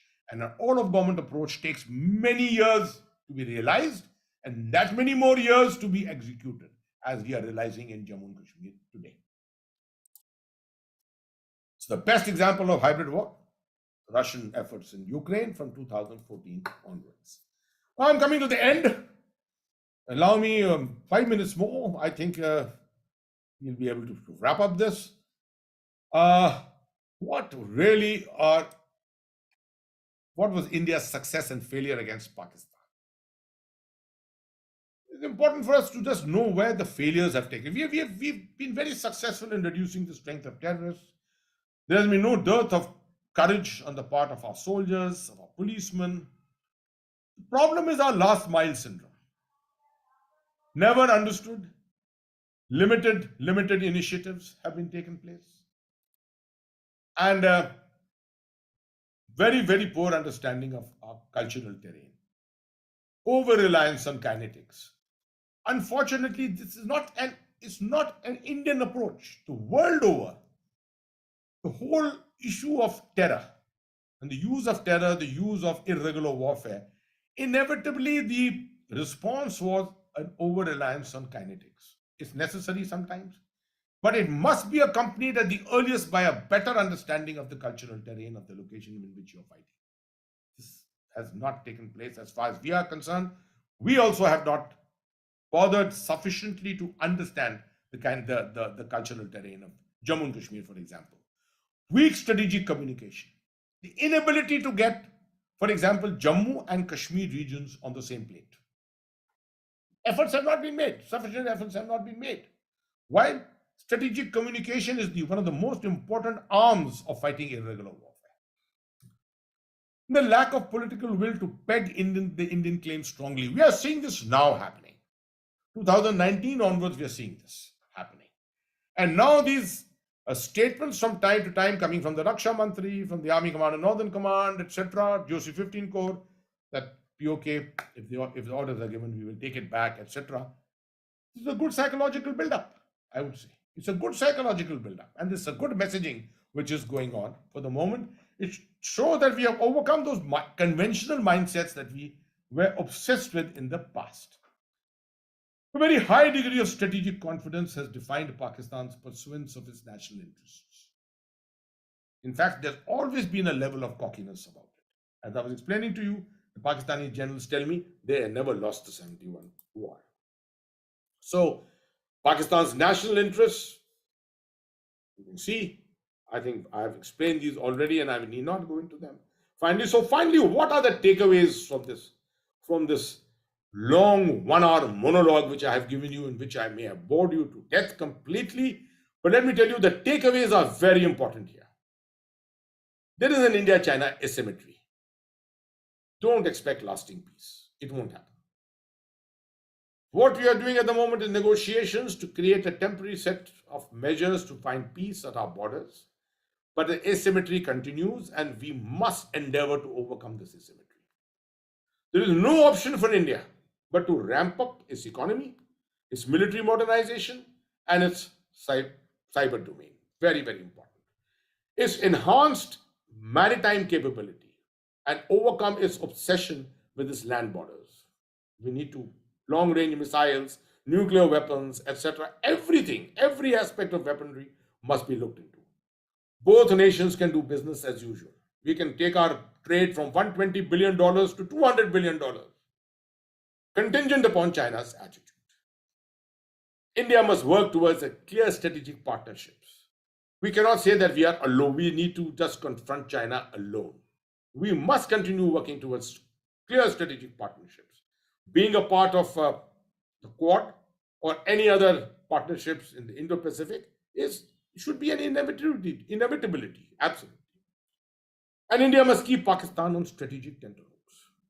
We must not think in terms of Pakistan being run down because of circumstances, because of the threat of climatic conditions, etc. But we must also remember that an imploding Pakistan, 200 million population of Pakistan implodes, the effects of that, the demographic effects of that will inevitably travel on India. India must match China's information and cyber capability. This is an area where we are still wanting. We need to do this much more seriously. And finally, let any subsequent COVID waves be handled like war. Medical infrastructure be developed as never before. I think the government of India has done well on this, but any amount that we do on medical from now onwards, we must realize that pandemics can do much more against economies than wars can. And therefore, these must be treated as wars.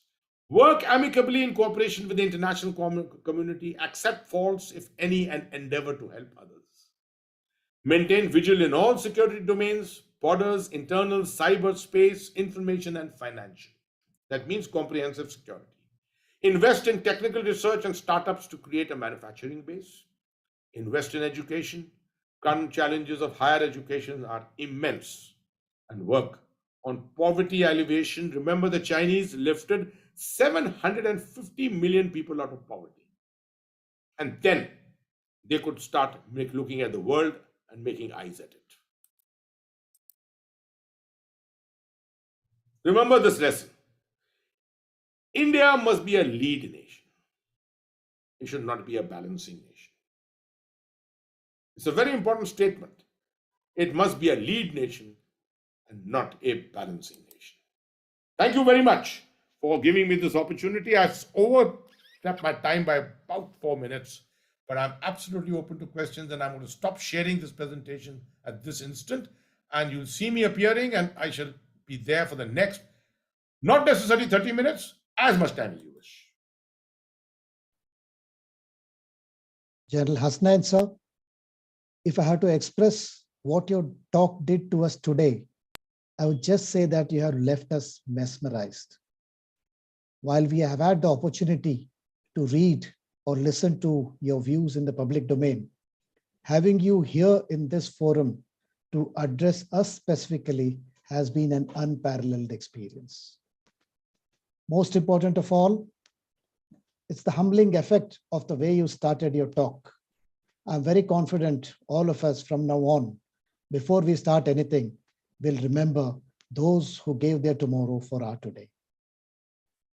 So, you have put across an issue as dynamic and complex as this in a manner that has been followed right from the young cadet in the Sainik school to senior veterans to members of the audience who are not in uniform.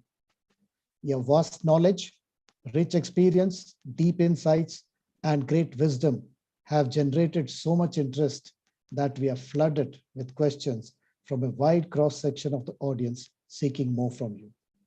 I'm now joined by Colonel Satish Gundagi of the 1978 batch, 83 batch of our school in moderating the question and answer session. Thank you so much, Jan Baswaraj. That was very kind of you, a very kind summation of what I spoke. But I can assure you I spoke from the heart. And I'm glad you took note of the fact that for the last 10 years after my retirement, 9 years after my retirement, this is the format of the beginning of any presentation I have given anywhere in the country or anywhere in the world. Our hearts have been touched, sir. We begin the question and answer session from a question by Major General K.N. Mirji, Visit Seva Medal retired. He is not here, he could not join us due to some exigency. So I will read out the question for you.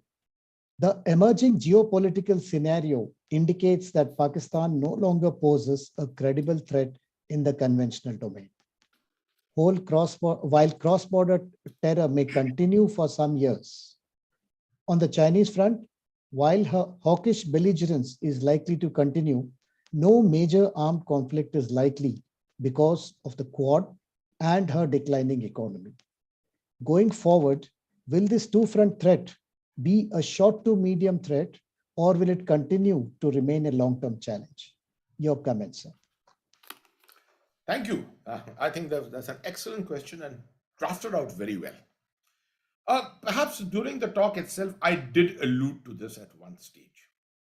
And that was at the point where I mentioned that among the options that are available in terms of collusivity, it's not necessary to jump to the higher end of the spectrum and go into conventional war fighting itself.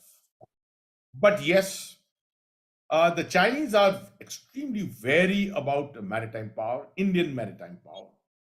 Our ability to perhaps cooperate, ally with the various other maritime powers like the United States, Japan, Australia, UK, etc., Vietnam in this case, and create the potential to strangulate Chinese capability, energy capability, goods container traffic capability to sail through the Indian Ocean. This is something which has always been a perception in the Chinese mind. And therefore, as I did mention, from time to time, it is necessary to keep the Indian borders active. These need not be active with full spectrum conventional wars, but through proxies or through small actions, through the half front. And therefore, I do feel that innovative ways will be found. For example, I mean, we never thought something like Doklam could happen, something like what happened in Ladakh in April 2020 could actually really happen in that way. The Chinese are innovative. They will find different ways of doing things, but they will not take it to the conventional extreme. They will expect from Pakistan the useful aspect of Pakistan to the Chinese strategy is advice. But I think the Chinese still don't know India sufficiently. The high Himalayas have somehow, guarded India from knowledge, information flow to a great extent. Also, Pakistan understands India. Pakistan understands the Indian mind. It's the South Asian mind particularly, and therefore they will depend on them. Remember, India has a 200 million minority Muslim population. Who understands the Muslim population better than the Pakistani mind? And they've attempted to do it. They're fortunate they have not been able to exploit it, but they've attempted to do it many times. They've tried it in the Northeast, they've tried it in Jammu and Kashmir, they've tried it in the South, but somehow they have not succeeded to that extent. But the inevitable half front that we speak about, the potentiality exists, and therefore we should not wish it away. So I think the option that will probably emerge at the end of the day is not conventional at all. It is a question of diversion. It's a question of pinpricks and preventing India from actually giving its full focus to the maritime front on one hand, and develop its own capabilities of cultivation of its neighborhood. You will find Chinese efforts in the neighborhood are going to redouble. I think somewhere the Chinese took their hands off. You've seen it in the case of Sri Lanka, in the case of Maldives, Nepal, they've been fairly active. In the case of Bangladesh, they have not been so active. I do feel that in the near future, this reach out and not alignment, but reach out engagement with our neighborhood is going to redouble. Because these are better ways of doing things rather than activating borders on the high Himalayas. My answer. Thank you very much, sir. The next question is from Air Vice Marshal Vikas Yajurvedi, AVSM VM retired. Over to you, Yajurvedi, sir.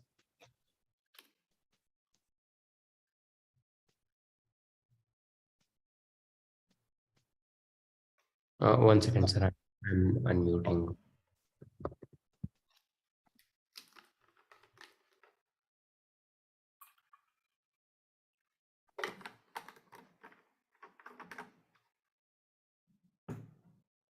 Vikas, sir, you are able to unmute?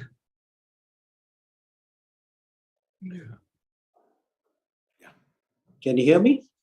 Yes, sir. Please go ahead. We can hear you. Hi, Syed. It's really a great pleasure, and we feel so enlightened for having given this talk to us. Okay. If my apologies for asking a bit of a sensitive question, maybe. Okay. Now, this is to do with the trust deficit which you have been talking about, especially with China and, of course, Pakistan, with lots of reasons. I just wanted to say that, between the three services of the Indian Armed Forces, we'd love to have synergy so that we can make a 2 + 2 = 5 instead of a 4. And at the other end of the spectrum could be, of course, not a very likable situation, is called the trust deficit. And as a civilian also, even not from the Air Force point of view, it came to the fore during the theaterization of the armed forces. And we may be getting into the pitfall of lifting a template from the American model, essentially the Goldwater Nicholas. Rather than coming up with an original thought in this regard, maybe we'd like to have a Chanakya 2.0 on this one instead of, what is your view on that aspect of it? Especially so as an army guy, and you have been bold enough to say that we've been army-centric in our approach to our security and probably ignoring the naval aspect of it. So maybe I would like to see. Thank you. It's not a sensitive question at all. It's not a sensitive question, I would say. Because I have been very open about this in all my statements. In the last many years, I have been speaking my mind. And I don't know if anyone would disagree with me in the sense, how can anyone disagree with the fact that India's obsession has been land? We have been land-centric.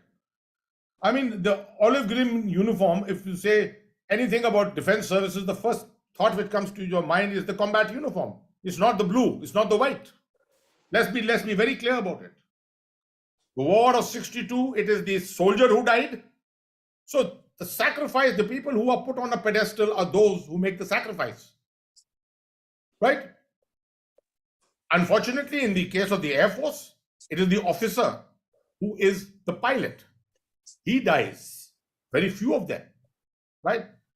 They are made heroes. They need to be made heroes, but the focus still remains on the soldier. 65 again. Abdul Hamid, Paramveer Chakra. How many Paramveer Chakras has the Air Force One? One. Right? So what I'm saying is, let's accept it. World over, most middle powers, right? This will happen. And those countries which have border issues will always be land-centric. They'll be army-centric. Now, if your threats enlarge, in case of India, they're enlarging, you've got a huge neighbor on one side. Pakistan, let me tell you, today we can temporarily say, okay, they've run out of steam. No guarantee that that steam is not going to come back, right? That steam will come back at one stage. 71, they ran out of steam. In 6 years, they were back and they were troubling you in Punjab. In 18 years, they were troubling you in Srinagar, in Kashmir. You had no answers, right? You had no answers to irregular warfare. You had no answers to CI counterinsurgency and counterterrorism. You had no answers to infiltration. Pakistan kept us on tenterhooks on infiltration. We had no answers. So threats will come, threats will go over a period of time. What we have to look at is, the synergy which you speak about, 2 + 2 = 5. That's a very important aspect. If you're putting in all your nation's resources and efforts to buy such expensive weaponry, do research and development, you need to develop your human resource capability simultaneously, put all this together. And let's not have situations where, the Navy has got its own something running here, the Air Force has got something else, the Army has got something else in different directions.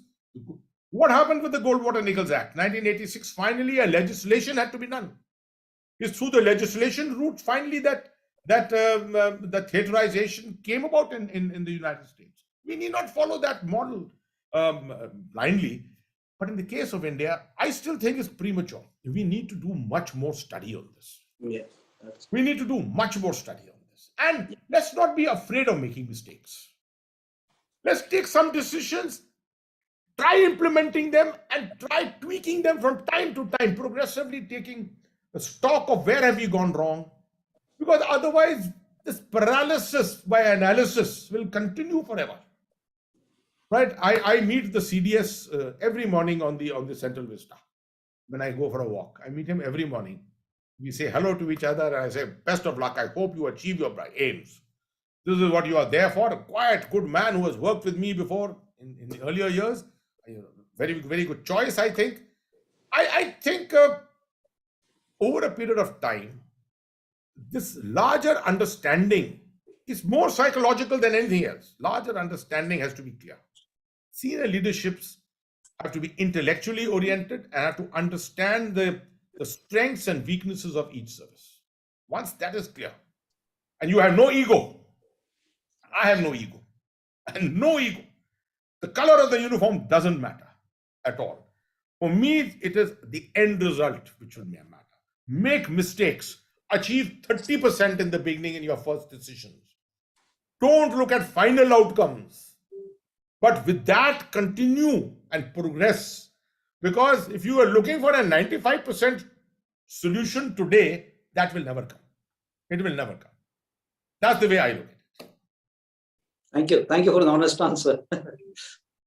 Thank you, sir. Our next question is from Commodore Arvind Shigaon. Over to you, Arvind Shigaon, sir.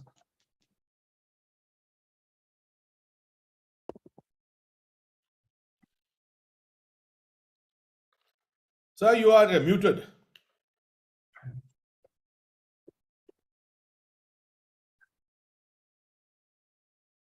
Yeah. Thank you. General Sir, you couldn't have been more direct when you chastised our focus or preoccupation with our land borders, Zameen, as you said, more aptly. I will also be equally direct when I say that the PLA Navy's belligerence in the South China Sea and the increased footprints in the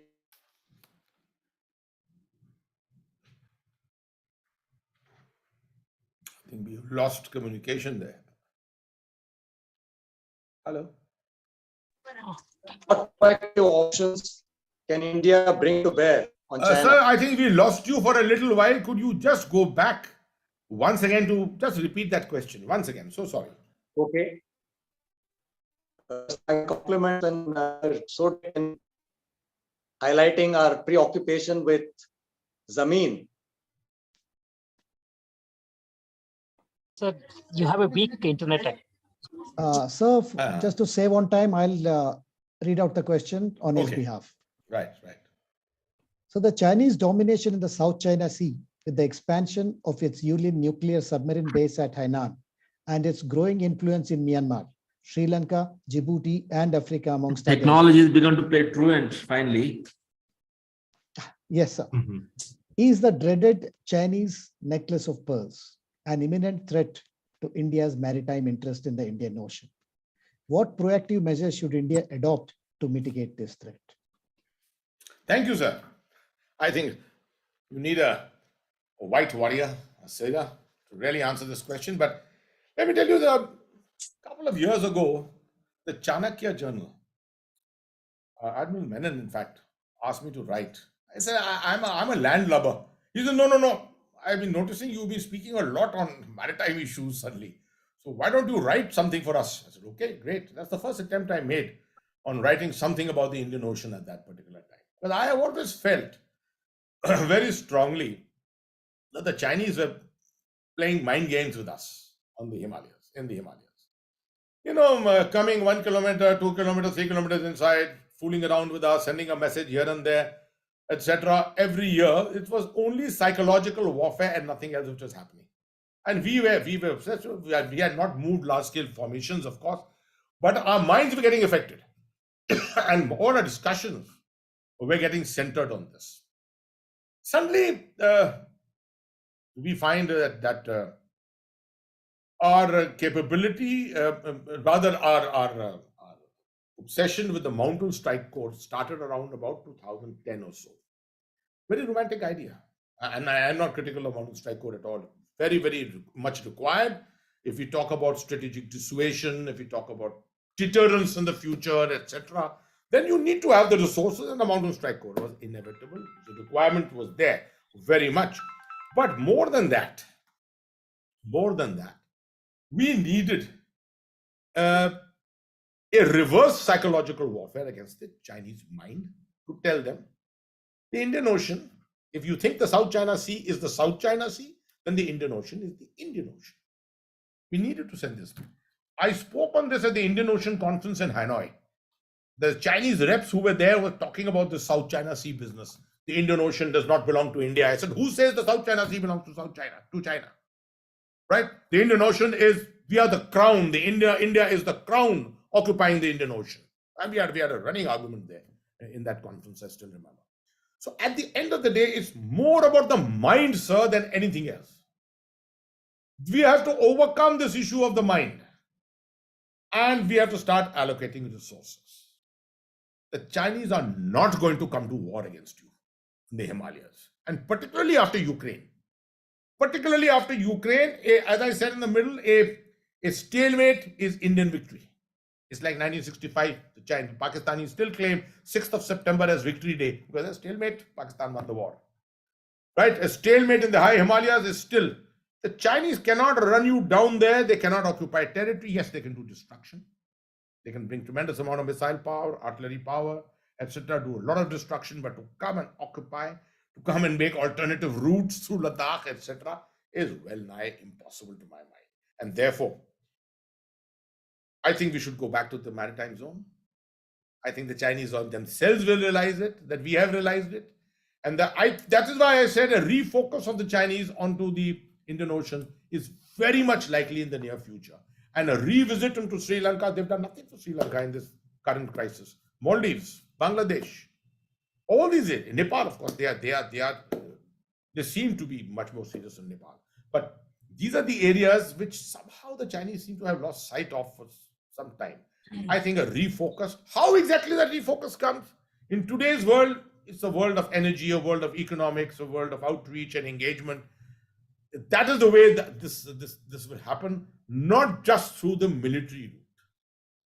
this is the message I'm in fact conveying around in lots of my audiences.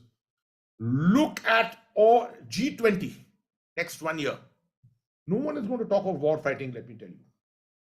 And India is doing well.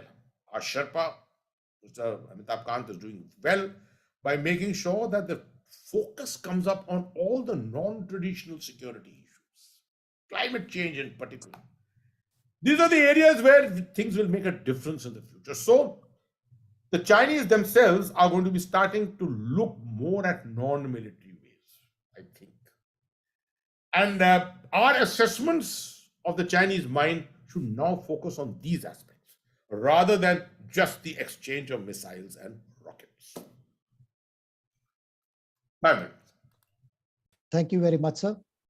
As I said, the question answer session would be divided into three sub-themes. We will now, we have received so many questions that are not able to handle the situation. So we will put a pause to the security issues and consider a few questions from veterans. But more important, after that, we will consider a few questions from the young minds who are looking for motivation, who are looking for direction, and I'm sure you will be able to do that. So coming to a question from the veterans, about the veterans, we have hundreds of armed forces personnel turning into veterans every 6 months. They're extremely capable, have rich experience in diverse fields, are highly motivated, and have the signature work ethos of the armed forces that can deliver results come what may. Yet, very few of them are able to make matching contribution in the CV street. Sir, you have succeeded both in and out of uniform. Can you share your thoughts on how veterans can continue to make meaningful contribution towards nation building and even prepare for it while in service? Thank you. First of all, thank you for the perception that I succeeded outside the uniform. I've done nothing formal, let me tell you. I would say a lot of people who, after superannuation from service, and that rank is not material in this at all. They seem to look for formal employment, second career, etc. My experience, and I speak to a lot of people, a lot of my colleagues from the armed forces who exit, meet me almost every day. I meet them somewhere or the other. My experience has been that those who have recognized their inherent talent, the talent which could not come to the fore in the armed forces, perhaps. There was no requirement, perhaps, for it to come to the fore. Your spouse, her talent. Many times spouses are very, very talented, and some of the separations keep you in that manner in which that talent is never exploited. You can join up as teams together, a husband and wife team together. One husband doing marketing, the wife's talent being used for something else, etc. I would say your self-worth must be understood and recognized. One of the things that we suffer from in the armed forces is a perception of our esteem. We think that our profession does not give us the capability to prepare ourselves for a second career. I wish to tell you this, that you are at all times preparing for a second career. Public speaking. My career became public speaking later. I was doing this all my life in the armed forces, in the army. I thought I was good at it. I started my journey on geopolitics and understanding of strategic affairs way back in school in 1967. One of my history teachers put me on the job on that thing, and I never looked back and continued. Many of you have got the same similar things, I'm sure. Lots and lots of you. There are people who are on the technical side and things like that. Even the non-technical side, lots and lots of people into marketing. They do a wonderful job outside in civil street. One thing you must just remember. Keep your self-esteem, most important. Right? Most important. Remain an ambassador of the armed forces. That image must not go. People, the moment they say, they look at you when you are walking into an office, they say, "Saab Fauj ke hain." That should be the inevitable label which should be put on you. He's an army man, he's a navy man, he's an air warrior. The day that label goes away, then you are not, you don't deserve then you don't deserve, frankly. Carry that label with you, and inevitably that label will come handy somewhere or the other. Money is not the criteria. I think the government of India gives us a fairly good pension, and Seventh Pay Commission particularly. You've got a house with you. It looks after the hygiene factors are looked after by and large. It is the inner thing which is more important, the psychological aspect. Let me tell you, I have today helped employ a very large number of JCOs, ORs particularly, and they came to me only with one thing. So I've got a small house in Gurgaon, somewhere, village, there or that, Noida mein. I even have a car. I will come by car every day. But I want to remain committed. 30,000 rupees is what I want. My mind must remain committed somewhere. I find demand, tremendous demand. I have put 7-8 JCOs and NCOs into one of our offices through a fair selection route. And I find that lots of people who they work with all come back to me and say, these are the best people to work with. These are the best people to work with. So I think it's a question of your self-realization more than anything else. A little creation of making sure that your self-esteem continues to run high, and realizing your self-worth. Don't at any stage feel that the uniform let you down. The uniform actually has, in some way or the other, prepared you for a second career at all times. My response. Thank you, sir. I think these are real words of wisdom. What strikes us most is your focus on the mind, both the national mindset in terms of security issues and an individual mindset as far as what one can do. And the second aspect that strikes us is what you said about being an ambassador of the service or the armed forces we represented. Thank you very much, sir. Now to handle the third, a question from the third subsection that is regarding the career aspects or the motivation of the youth, I request Colonel Shakil Gundgi to take on the stage. Thank you very much, sir. General Baswaraj, sir.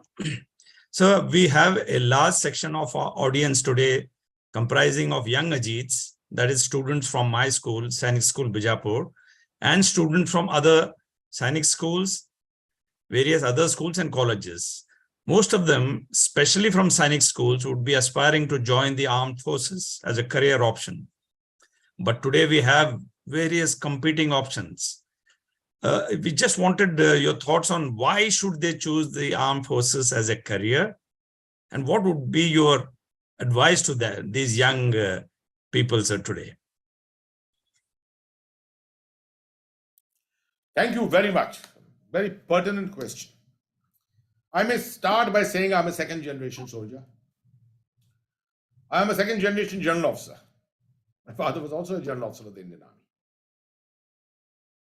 I don't know whether you may, sometime I will send it across to you. You may like to put the story out in your school, into the Ajeet website perhaps, etc. My father in 1947 was given the choice of, he was the only Muslim in his unit, first Gadwal. And the unit was in Peshawar, being brought from there. And he was given the choice by his British commanding officer. Would you join the Pakistan Army or would you like to join the Indian Army? My father was the adjutant of the unit. He said, my first responsibility is to get my unit back to its location. Saharanpur was where the unit was going. They were carrying refugees with them. They were quelling riots en route, etc. And the CO once again asked him, you can make up your mind and get off at Lahore because it may be difficult for you to come back. My father's answer to him was very clear. He said, I will join the nation which has respect for all faiths. I will not join an army which is based on a nation, which belongs to a nation which is based on a single religion. That's how he joined the Indian Army. I joined the Indian Army too. We became almost the highest decorated military family in India, right? And I went to the same regiment, I commanded the same unit, etc. So I want to start with this to tell you that The Indian Army, Indian Armed Forces have a unique culture, which needs to be understood and recognized. This culture is something which drives, this is the culture on which India is based. This is what drives our armed forces, right? Unity in diversity, the manner in which the armed forces are structured. And therefore, if I was given a choice, here is $1 million a year, $3 million a year. Choose, here is a car every year. Choose a BMW or whatever you wish to and drive this. I'd say, I will still choose a Fiat 1100. I will still take home 405 rupees, which was my basic salary when I joined the army. But I will join the Indian Army. And I will join the Garhwal Rifles. Right? I will only join that. Because a life of honor is what I desire. A life of honor. A life of respect, which I got from my men. Every time I walked past 10 of my men who stood up and saluted me, I knew I was in the right career choice. I had made the right career choice. And I knew that I had to live up to those 10 salutes. Those 10 salutes drove me. In later years of my life, I used a slide for every single presentation: passion in the heart and fire in the belly, which is what was mentioned just now also. Passion in the heart and fire in the belly. There is no other profession which gives you that. That is what I lived by. And I would say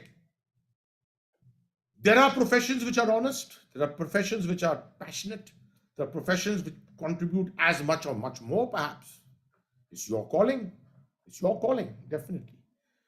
But if you want a profession which is honest, which will draw the best out of you, which will be fair to you, which will not put you out on the street, which will respect your family, and put you on a pedestal tomorrow in case you die for the country, then this is the profession to which I would always come back.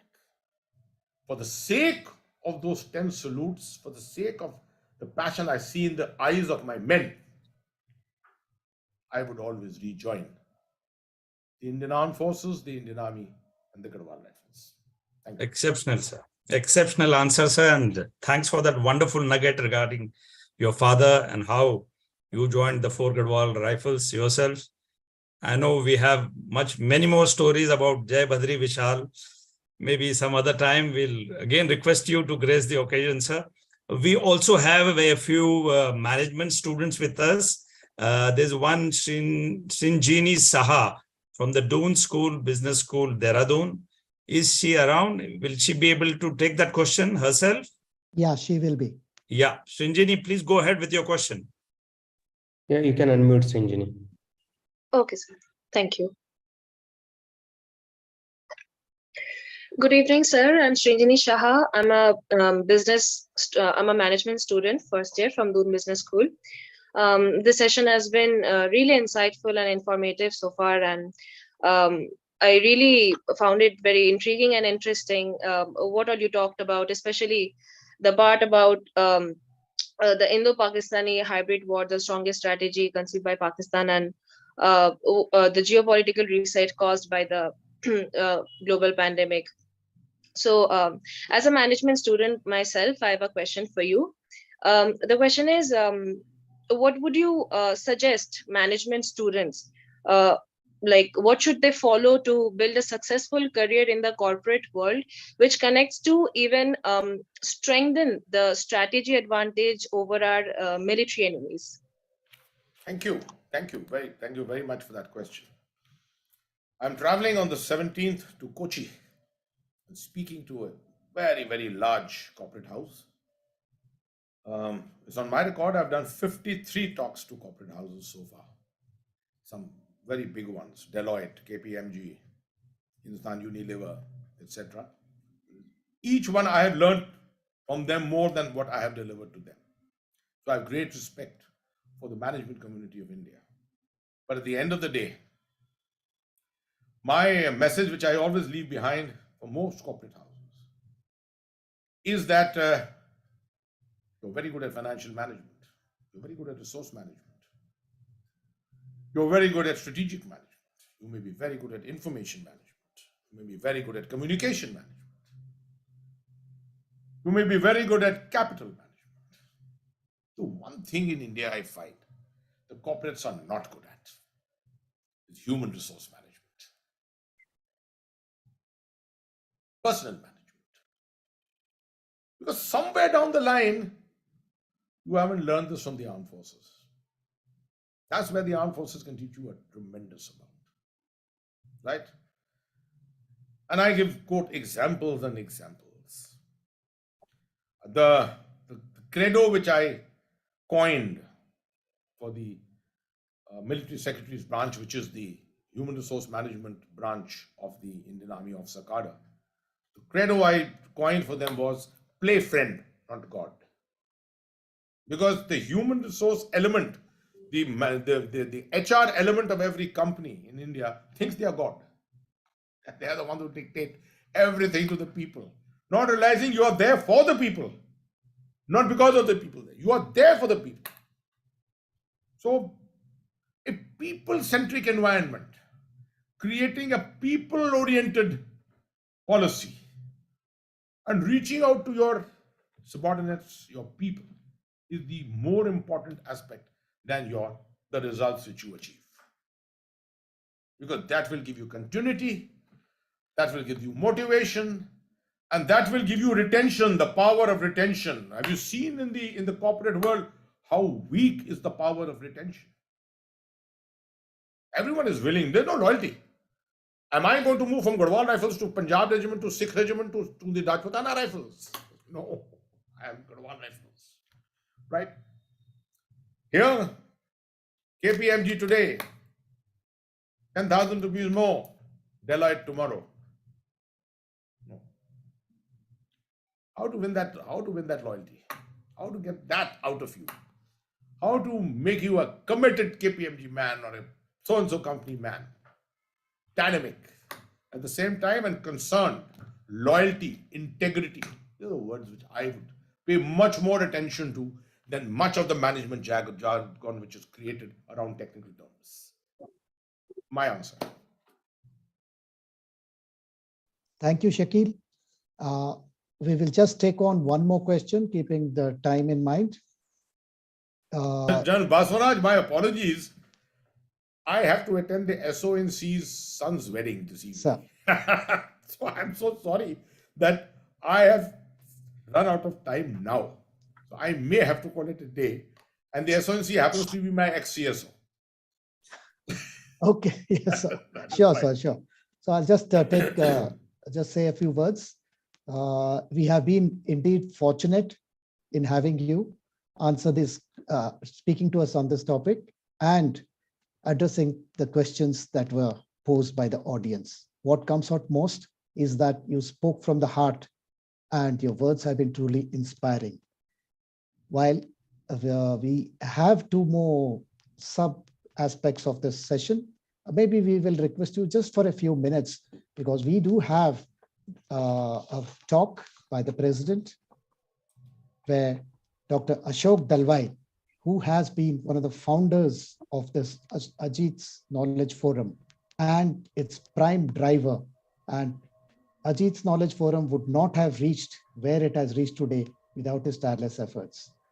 We have the president of Ajeet's Alumni Association, of which the Ajeet's Knowledge Forum is only a sub-part. He is not able to join us today for some unforeseen exigency. So I would request Dr. Ashok Dalwai to say a few words on the Ajeet Knowledge Forum and deliver the presidential remarks. Over to you, sir. Baswaraj, thank you very much, but I would appreciate and request the general to give us 1 minute extra to let that young student who has recorded his question. Absolutely, I think we do not want to let down the boy. I would always. Yes, sir. Thank you very much. And yes, Baswaraj, can you just play the recorded question by the young cadet? Yeah. Sagar, please play the video. Sure, sir.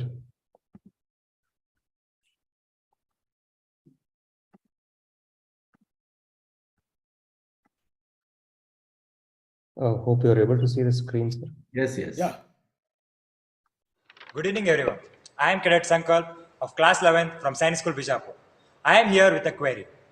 Parental pressure and peer pressure have a key role in an individual's life while deciding about their next move or career. Parents try to influence their child to take up the career of their choice. Sir, I would like to know how to convince the parents that their child's aptitude and aptitude also matters while taking the life-changing decision. Thank you. Nice. Yes, yes, I agree with you that generational perception will always, difference of perception will exist. There's no doubt. I had that thing with my parents too, perhaps to some extent. But I made a choice because my father was from the army, and I said, and I was wanting to join the army, so perhaps our thoughts converged. This inevitably comes up with lots and lots of others. You see, first of all, you have to have a relationship with your parents, which is an open relationship. You can't overnight suddenly come out of the blue and say that I'm trying to now convince them, although I've never really spoken my heart out to my parents, etc. Over a period of time, you have to build up your relationship with your parents, right? I know in the Indian context, what I'm saying sounds strange because building relationships with parents is not something that you work on, is something which is considered to be an automatic thing, right? But no, you're different human beings. And you have to tell your parents that decisions taken now are going to affect you for the next 40 years. It's your life, it's your career. Millennials, for example, today. Millennials the minds of millennials are something completely different. For me to perceive the mind of a millennial is something impossible. I mean, I can see the manner in which my children have played around with the technologies and things like that. I can't even imagine that I could do that. So it's a question of making your parents understand that you are not different in outlook that way. It's not affecting your ethics. It is not affecting your value system, as long as it's not affecting your ethics and values. That is an important aspect with your parents. You must tell them. It does whatever you taught me, see, that will continue. Honesty, integrity, pursuance of single-minded, the intent and aim, everything, the family name, everything will be there. It's just that I have a talent and I have an orientation for something different to what is there in your mind. I think that is the approach you will have to follow. Because most parents, frankly saying, at the end of the day, are concerned about family name, concerned to make sure that you don't ever get stuck into issues of ethics and values, right? You continue following a chartered path, may not achieve the life's greatest ambitions, but as long as you're optimized to maintain a balance in life, is good enough. What you want to convey is you have a passion, you have a talent, maybe undiscovered, you want to go further on that. And that, as far as your parents' core issues are concerned, on ethics and values, you will pursue them to the last and you will always respect them. I think that will convince them inevitably. Sir, we have one cadet from our guest school, which is Sainik School, Nagarota, Abrar. Is Abrar around? He wants to ask a very specific question to Batalik, to the general officer, sir. Abrar, yeah, Abrar is there. Yeah, I can see his question is there on the. Is it, sir? Okay. Yeah. I can see the question. Can I just have a look at the question? Yeah, young Abrar is here. Abrar, go ahead. Abrar. Go ahead, Abrar.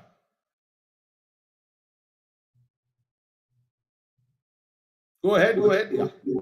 Yeah. Good evening, sir. Here I am. I suppose there's a audio issue from that side. Probably it might be open in 2 channels. Jain sir, I'm Cadet Abrar from Sainik School, Nagarota. So actually, you just mentioned that it would be like around impossible to fight a war through land waste in the contemporary world, right? So we are just about to get the majestic Zojila tunnel in a couple of months. which luckily will give access to the Indian Army in its initial years. So obviously an Ashok Leyland will take a much lesser time to transport and reach the destination. From this, I could see, sir, that it's not even that impossible to tackle this case. So what more can we do to make this so-called impossible task possible? Like I myself belong from Kargil, and I have seen as I was raised there, that there are a lot of long meadows in whether in Dras or in Batalik sectors. We need a lot of tunnels, and especially in the Dras, there's a long, like so much land. And when you go to Leh and in Chanthang or in Phyang, there are a lot of deserted areas. So can't we have airstrikes there? So a lot of things like come in my mind whenever I go through my homeland. Okay, I got your question. I got your question. Good. Just remember Abrar, remember one thing. The Zojila tunnel is not designed to cut down your distance. The Zojila tunnel is designed to give you 365 days access. Right? At the moment, you are getting 8-month access. 4 months, 5 months, the Zojila is closed because of snow and ice. Right? Once the tunnel comes up, you can go through in winter too. But the distance doesn't get cut down. The vehicle will still take 10 days to come back. Right? That's number one. Of course, you are very right. Ashok Leyland takes 10 days and Shaktiman used to take 14 days in those earlier years. Okay. As technologies improve, you will find that better and better vehicles will come, and you will probably find that the time will get cut down. As you find the means and resources, the money, budgets, infrastructure will continue to build up. After all, the road from Leh to Daulat Beg Oldie took 13 years to construct. 13 years to construct. Very difficult, very, very difficult task. But as technologies improve, as the resources improve, today strategic lift capability, airlift capability improves. You're getting a proper landing. You got flights coming into Kargil. You may find tomorrow ultimately a flight coming into Dras, all you know, right? So infrastructure is a question of how much you ultimately wish to spend and what technologies are made available. And war fighting and the methodologies of war fighting are based very largely on this. I'm glad you belong to Kargil. I started my service from Kargil. Good. I started my service from Kargil and love that area a lot. And subsequently, I've served in all the areas of Ladakh. I've commanded my unit in Siachen Glacier, and I brought my unit to Tangsei and Pangongso subsequently after commanding in the Siachen Glacier. So your state, your union territory is very, very well known to me. God bless you all. Thank you, sir. I have a lot of time for people from Ladakh always. Thank you very much, sir.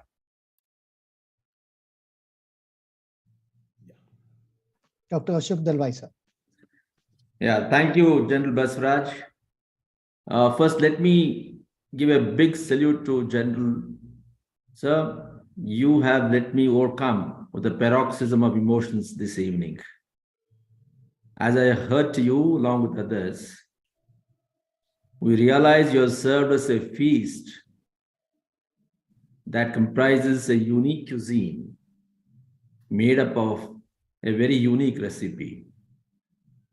As you said, the generals, the admirals, and the marshals romance with the maps. As I was looking at the maps that you screened on during the course of your speech, there was some particular thing that caught my attention. As they say, at midnight, the mother alone listens to the cry of the child, while the father is snoring away to glory. As you were romancing with those maps, what caught my attention was Jagros Mountains that delineates Iran from the erstwhile India, undivided India. Why that caught my attention was that is one of the hotspots on the earth where agricultural revolution began 12,000 years ago. The first seeds collected from the mountains, from the forests, were husbanded by the women. The first animals from the forests were domesticated there. And that's where settled agriculture began. And we have this 12,000 years of Indian civilization. So each of us looks at our own aspects, but what you have told us, that the security is a function not just of the military might, but it has to be supplemented or built on the foundations of economic power, technology power. As they say, soldier fights on his stomach. We have to ensure our nutrition security. But then the message to all of us here is the need to realize that we need to get out of our compartmental mindsets, the silos. It is a silo mentality that has been the bane of Indian society, divided as it is by various thoughts. And those social thoughts have got into the secular thoughts of governance. One department does not speak to the other department. One officer does not speak to the other officer. And that's what is the story of the military too, where the army, the air force, and the navy, who need to make a beautiful kaleidoscope of three colors, are seen differently from one another. And the lesson to all of us from the perspective of security this evening is that, as Bhutto very famously said, that I'm going to wound India with 1,000 cuts. Today, in the 21st century, the rising phenomena is that China and Pakistan together are building a complex web where I think we'll not have just two front challenges, but multiple front challenges. As you yourself made us to understand, that wars now will be fought within the country, cyber war, security wars. AIMS is the latest manifestation of that particular 1,000-cut wound that we were seeing. So thank you very much, sir, for making us understand what do we mean by these two front challenges and multiple challenges. So far as silo mentality is concerned, I think certainly we need to understand that as the economic powers of a country grow, just as India is growing, as technology power grows, our attention certainly shifts from the conventional land warfare to the water and air warfare. And Earth is made of 75% of water. 25% alone is land. But over the last 5,000 years in particular, land is what has mattered. Even in terms of our ego, that I capture the land, I own the land. But I think, as you rightly said, now water and air are going to be the new threats. And India, with 8,400 kilometers of coastline, including that of the islands, and of course, a huge airspace, given that our land itself is 329 lakh million hectares. We certainly need to take care to build unity of all the three forces and unity of the military with the civil power, economic power, and the technology power of the country. Your advice to the veterans, your advice to the cadets is perfect. We are all taking home beautiful lessons. As you rightly said, that life gives us an opportunity to continuously learn, provided we keep our minds open, provided we are willing to say, I don't know this. So whether it is the officers in the uniform or people outside of the uniform need to continuously learn, upgrade their knowledge, build their esteem, keep their pride, to be self-reliant. And as our own Indian philosophy teaches us, remain detached from materialism. As you rightly said, the 10 salutes that you get as a general matters more than 10 BMWs that you may own, or a 10 billion account that some of the generals in the world own. So it's what we really attach value to. And that's the message to the young boys and girls. Today, our Sainik schools and other schools are all open to boys and girls. There's a new development of this government. So your message is well taken because you are a person who talks and walks the talk. As you are saying that I have not had a structured position after terminating the office, but I think the way you have lived, the way you advocate is a message to all boys and girls of various schools and colleges who have assembled here from across the country. For want of time, I'll end up by saying what really touched, I'm sure, everybody today was that you and your family chose India. You and your father chose Indian Army, and you are committed to choosing Gadwal Regiment once again. I think you and your family symbolize and manifest the fervor of nation building that went along with the struggle for freedom. India's struggle for freedom was not a solo journey. It was combined with building a nation, as we understand today in the modern times. It was combined with social reforms. And it is our leaders of the freedom struggle who have inculcated us in the spirit of secularism, universal philosophy, respect for all cultures, respect for all faiths, respect for diversity. And the true beauty lies in respecting the diversity. India continues to be respecting that democracy, that plurality, that universalism, that love.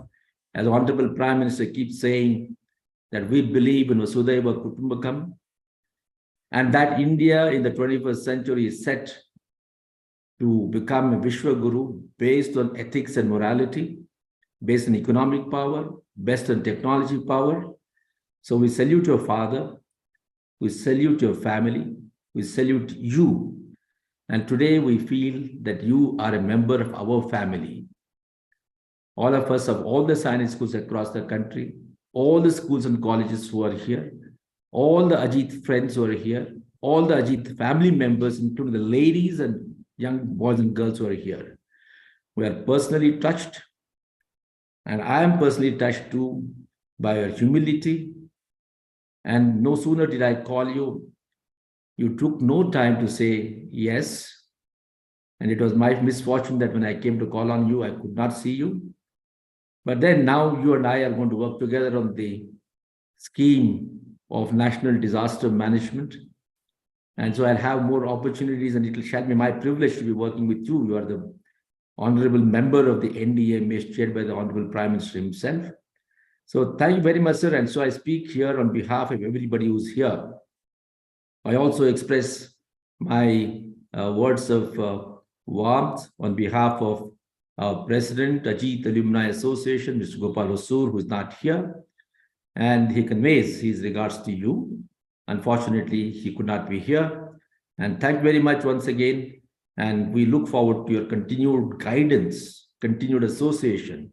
And I would not be out of sync if I say we also seek your blessings, particularly for all the young boys and girls and all the serving officers, not just within the military, but also in the civil services, those who are in the enterprise, so that they all continue to be inspired, motivated, and try to become someone like you.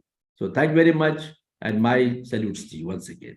Jai Hind. Thank you very much. Thank you very much for that summary complete. I am absolutely inspired, let me tell you. And my blessings and good wishes to the entire fraternity. Senior, junior, youngsters, colleagues, anyone. I think you are a great network of people. As I said at the end, I'm a very people-centric person. And I do very strongly feel if such networks exist, most of our problems will be behind us. Thank you so much. God bless you all. Thank you, sir. Thank you, Saga sir. May I request the General to spare just a few minutes for the vote of thanks and the national anthem, or at least the national anthem. May I now request for the vote of thanks, please? Thank you, General You can keep it short. Yeah. Gilginchi, sir. What a scintillating and engaging conversation it was. It is my honor and privilege to propose a vote of thanks. I would like to extend my gratitude to General Syed Hasnain, sir, So thank you so much for enlightening us with your experience and humility, despite your very busy professional and personal schedule. We are all inspired by your great words. Your remarks triggered new critical thinking in our minds when it comes to international relations, diplomacy, and strategic thinking. That will benefit us to a great amount. Thank you, sir. You made us realize that there is a lot of critical thinking that goes inside room and perception and psychological warfare. We are glad to know that. We would not be here without our school's generosity. Thank you, thank our alma mater, our beloved teachers for giving us the opportunity to gather today for a cause that may benefit many and energize others.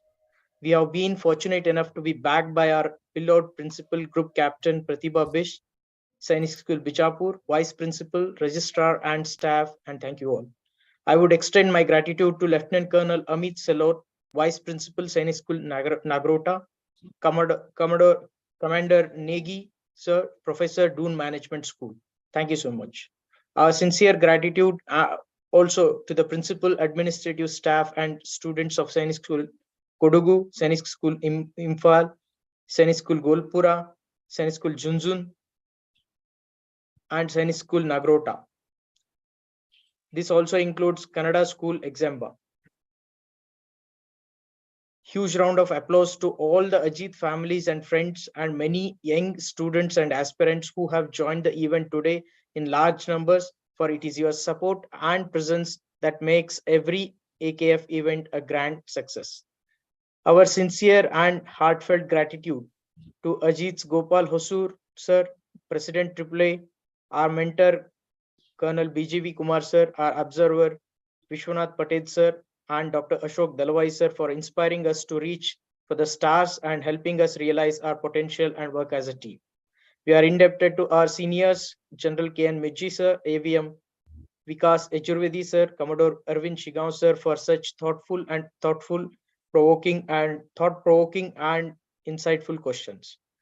Cadet Sankalp, Sainik School Bijapur, Cadet Abrar, Sainik School Nagrota, and Srinija from Management School. Thank you for your thoughtful questions.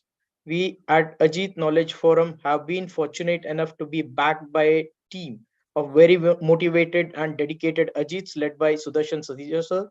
Thanks to Maltesh Jivanavar Sir, Shiv Prasad Kenneth Sir, Dr. Vivekanand Bankoli Sir, Ranga Jagannath Sir, Umesh Sajanar Sir, Santosh Hombal Sir, Technical Director for AKF, Vijay Thakur Sir, Amog Bayal. Thank you for your contributions. Our sincere and heartfelt thanks to the awesome Major General Basavaraj Gilginchi Sir and Colonel Shakil Kundgi Sir, Sri Sidram Nadgaud Sir, and Prakash Saigavi Sir for beautifully anchoring this very insightful conversation. Sorry if I have missed out any names or contributions, it is purely unintentional. Once again, on behalf of AKF and my own behalf, thank you everyone for taking the time to be here today and hearing me. With your presence and your interactivity, you have made it a very memorable and special event. Jai Hind, Ajeet hai, Abit hai. Over to you, General Basavaraj. Thank you very much, Sagar. Now, may I request everyone to rise for the national anthem. Ajeet, Umesh, over to you. Sure, sir.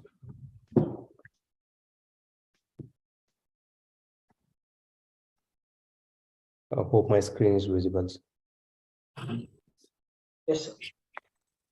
Yes. Janagana mana adhinayak jaya he Bharat bhagya vidhata Punjab Sindh Gujarat Maratha Dravida Utkala Vanga Vindhya Himachala Yamuna Ganga Uchchala Jaladhi Taranga तव शुभ नामे जागे तव शुभ आशीष मागे गाहे तव जय गाथा जन गण मंगलदायक जय हे भारत भाग्य विधाता जय हे जय हे जय हे